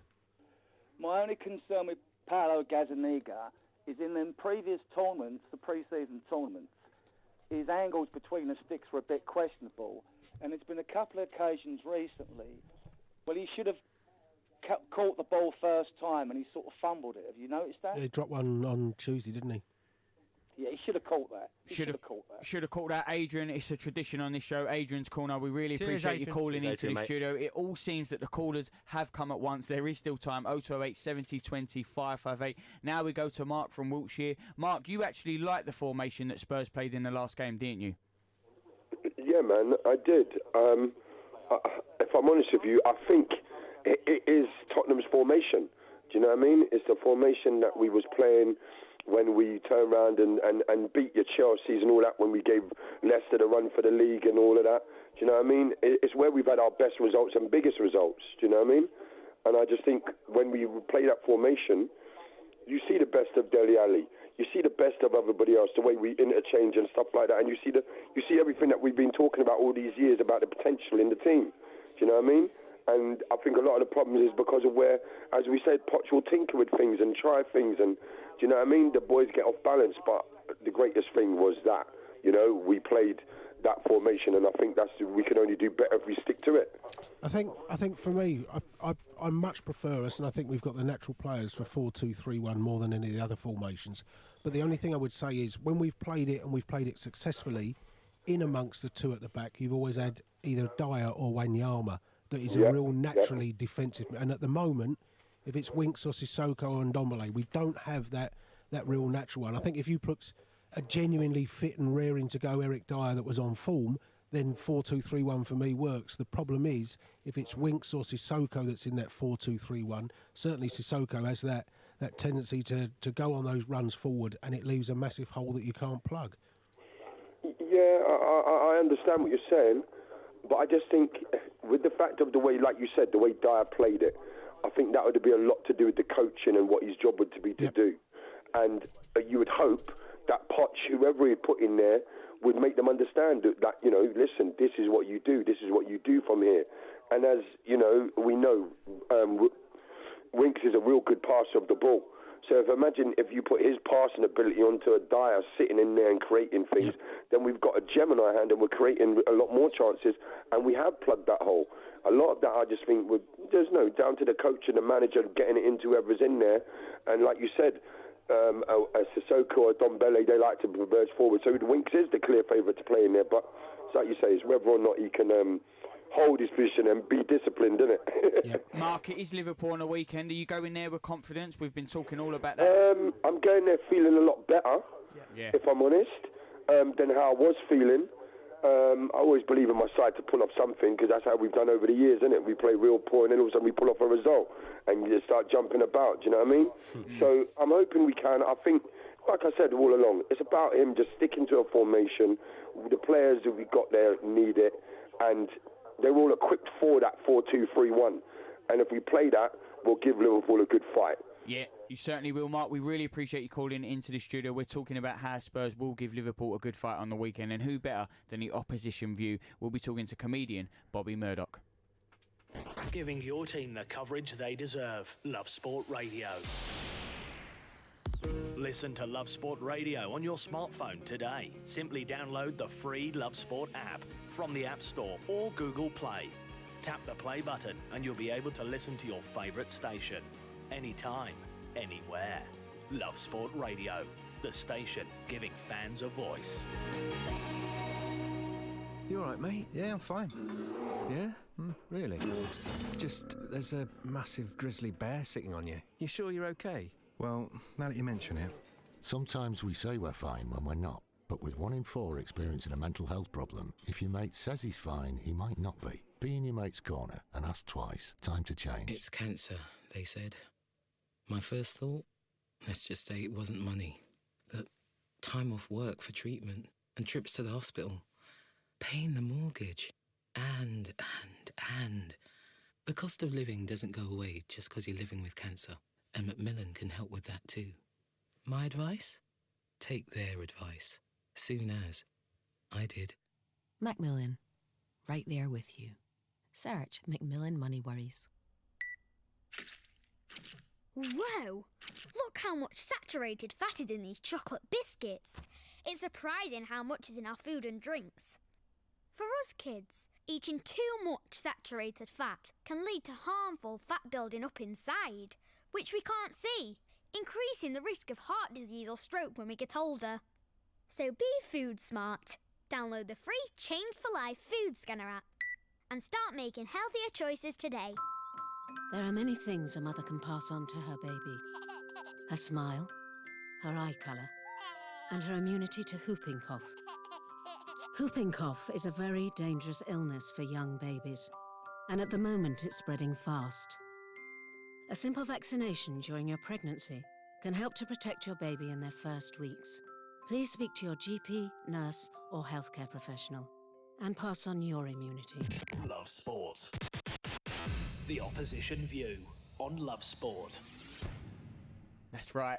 Ricky loved it. It is time for the opposition view. You're listening to the Spurs Fan Show on Love Sport Radio with me, Charlie Hawkins. I'm joined in the studio with the last word on Spurs, Ricky Sachs, Jason McGovern and John Wenham. It is the opposition view. Let's do a proper preview of the game. We have been speaking all evening of the formation and will the manager change the lineup, so we have done a preview of sorts.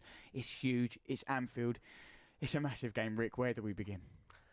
Where do we begin? Well, we've spoken about the team actually for a good hour already, so more is a case of maybe the players that on our side that can really affect that game. I think with Lamela, it'll be very interesting if he plays, because that's a guy that will give you the commitment of the pressing. And I think Maurizio made a point after the game against Red Star Belgrade, says that he liked the pressing, but he wants to see more of it. And I'm glad he's actually come out and actually identified that for us, that was always a key attribute of ours, wasn't it, John, in his tenure? The fact of the high pressing game. And Spurs, I think, have to get back to that if they are to, I think, try and find some more of their identity. Yeah, I think it's a key part of our identity is making sure we do have that high press, powerful, not giving the opposition any time on the ball whatsoever. And Eric Lamela is a key component of that. So I totally agree with Ricky. I think he could be a big player in this game, and he's already scored for us at the Etihad this season. So that should give him some confidence of scoring in those big games.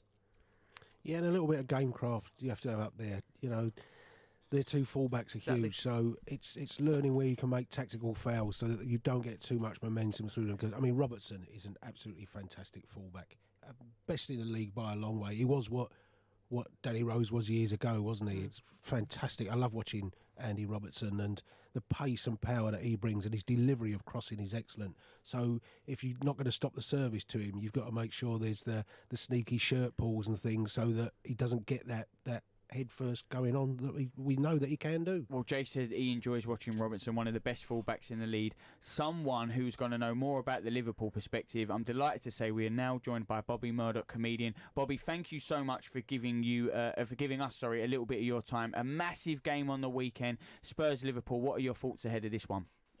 Hello, everyone. It's going to be good. I mean, Tottenham, they brought themselves back to normal with that good performance against Red Star the other night, putting 5 on them. No mean feat. They beat us last year away. Harry Kane, I think he looks a bit leaner and meaner, to be honest. And he's a proper front man at the moment. I'm enjoying watching Harry. I like him.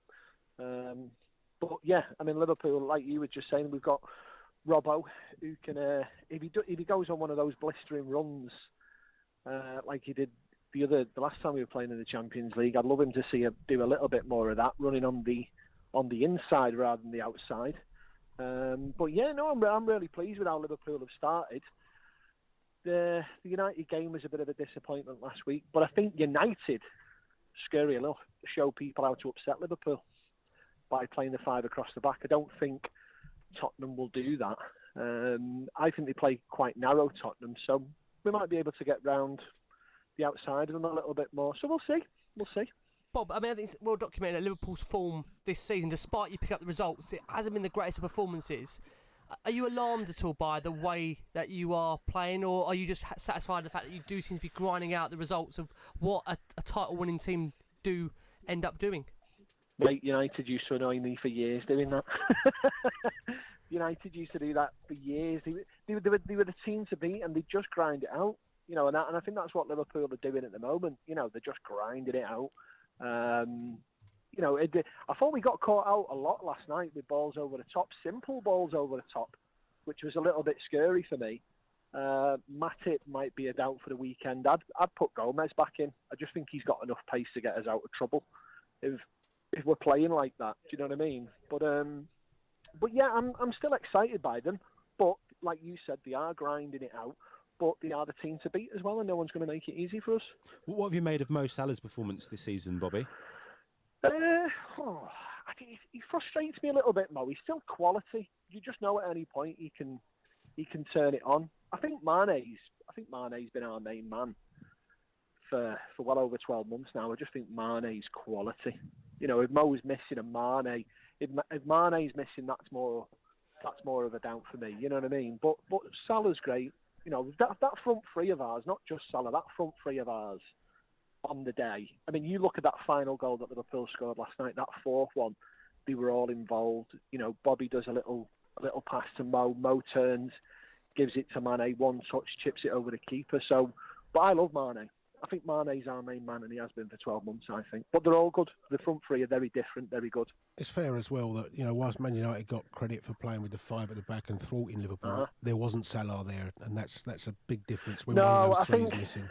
I think Origi was awful at Old Trafford. I really felt that was a... You don't know what you're going to get with Origi. You really don't know what you're going to get sometimes. You can either be brilliant, you know, as he was against Barcelona at Anfield, and then he's a little bit hit and miss. Although the goal that was disallowed at Old Trafford the other week, when it was a foul, I believe that was a foul. You know, he's touched beforehand, Paul.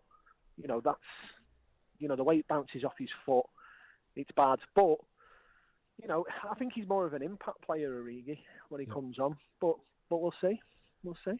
Bobby, we have to put you on the hot seat then, because it is a huge game on the weekend. We earlier said, I painted a picture. I said, this is the perfect opportunity for Spurs. Get rid of all those headlines. They haven't had the greatest start. They've not won away in the league since January. Liverpool, fantastic at home. We know they haven't lost in ages, 2 years. But they can turn that headline completely around this weekend. The run can't continue forever, or can it? What's your score prediction? I think it can continue. I really do. I think they'll win at Anfield at the weekend. I just think they'll win. Those front three are all playing. And then we've got options in midfield. Like you said, the only question mark we've got is over Matip. But I think Liverpool will score at least 2 goals. It'll be 2-1, I think, to Liverpool. Liverpool will take the lead and maybe get a 2-0 lead. I think Tottenham may come back, but I just can't see Tottenham, like you said, not won on the road since January, coming to Anfield where they don't really get much. It's a little bit like when we go to Old Trafford, we never get much, and I wasn't expecting much last weekend. So I think it'll be 2-1 Liverpool. 2-1 Liverpool. And I'd have Mane to get both goals, to be honest. Well, there you go. The double prediction. Bobby, really appreciate you coming on. Bobby Murdoch there, stand-up comedian. Always good to hear from Bobby. He says 2-1, but he did say Spurs can hurt Liverpool in the game last night. Balls over the top. Could Spurs have seen this, Ricky, and maybe take advantage of it? Possibly. I mean, I know Tottenham, I might be wrong. 5 at the back. We saw Pochettino get absolutely slated for it recently. So I mean, not to listen to fans' opinion, but I don't see Spurs playing 5 at the back. As we've said for a majority of the show, we want to see him keep with those players that pretty much deserved it. You know, in that Red Star Belgrade game, they were dominant throughout. And I think it's important to keep a winning team together. I think that's always been the case with Tottenham. We've seen it before, that when you're on a winning run, why change it? It's worked for that game. Keep with the same team. I mean, all I will say is Lucas Moura likes to go up at Anfield, and he's a big game goal scorer. So that's one to consider. But it's just whether you do interrupt Sonny's form, Harry Kane's form. Dele Alli, for me, I think I want to keep playing Ali. I think he's getting back into some form of a rhythm now. So I think I'm quietly confident we're going to get a point up there. And if you said that to me a week ago, I would be very, I wouldn't have had it. But I've just got a feeling that Liverpool haven't been, at the top of their game. They're sitting top of the league. They're grinding out the results. But I've just got a sneaky feeling Spurs are going to get a point. 1-1? 2-2. 2-2. John, I turn my attention to you. How would it play out, and what is your score prediction? I'm going for a 2-2 as well. I think it'll be our third big 2-2 of the season, going along with those results at Arsenal and Manchester City. I felt like we did turn a corner on Tuesday night. I've seen improvement in the morale around the club and a really positive performance. And I think actually our key player on the day is going to be Ndombele. I think he might be the one that can pick out a pass over Matip if he's not fully up to it, or over Van Dijk, who this season hasn't been at the heights he was last year. So I'm going to go for Ndombele to be our star man in a 2-2 draw for Tottenham. Jace? 2-0 Liverpool. There's the realist. I should have gone to Jace first. Just quickly though, if it is the 2-2, you do get a point because Jace is predicting a Liverpool win, and we will come back to that. I know it's not, it won't break the headline. We won't break the headlines of, Spurs still haven't won away in the league in January, but it's against Liverpool. It is at Anfield. Yeah. This goes away to silencing the doubters of Spurs season as well, doesn't it? Picking up a point there, surely. I think as well, what will, take a look from it will be the manner of the performance. If Spurs go there and they are fighting, committed, and go there with real energy and desire, I think you would have... I'm not saying... Listen, I don't want to lose any game, but you can maybe take it a little bit more than you would going there with a gutless, spineless display. I think if we see a Tottenham team that are passionate, go there, fight for the shirt. I think, John, we've been calling for that a lot, haven't we? Just see that 100%. belief in what you're playing for, and the manager. Then it's going to be tough. Football, you never know. Well, it's going to be really tough, according to Jace. 2-0, you just can't see it at all, Jace. It's because I need to be convinced that we've turned a corner rather than beating Red Star 5-0. That's not putting down the result. It's a tough place, as you say. You even said that, didn't you, last week? It wasn't these results. Yeah, it was these two games coming up. The away games, and like I say, I mean, I'd love it. I wouldn't want it to happen, but it'd be nice to see Liverpool take the lead and us really show some character rather than dropping those heads like we've seen at Brighton. And it's just happened too much this season for me to sit there with real belief. I know we got the draw at Manchester City, but if we let Liverpool have 35 shots and have 2 ourselves, we won't be drawing that game. Yeah. That was and we almost lost that in the last seconds. But, fair enough, we got the result there. But I think, like I say, I need to be convinced. I need to see it with my own eyes first to really believe we've turned that corner. Well, either way, Spurs, will they turn the corner or not? Is there light at the end of the tunnel? Can they break their away hoodoo? Can they end Liverpool's glorious run at home? Either way, we'll be here every Thursday, 7 to 9, on the Spurs Fan Show, with Last Word on Spurs, to discuss it all and the fallout from games. And as always, you can join us. But it is Spurs and Liverpool on the weekend, and next week's reaction will be here. This is Love Sport. You all right, mate? Yeah, I'm fine. Yeah? Really? It's just, there's a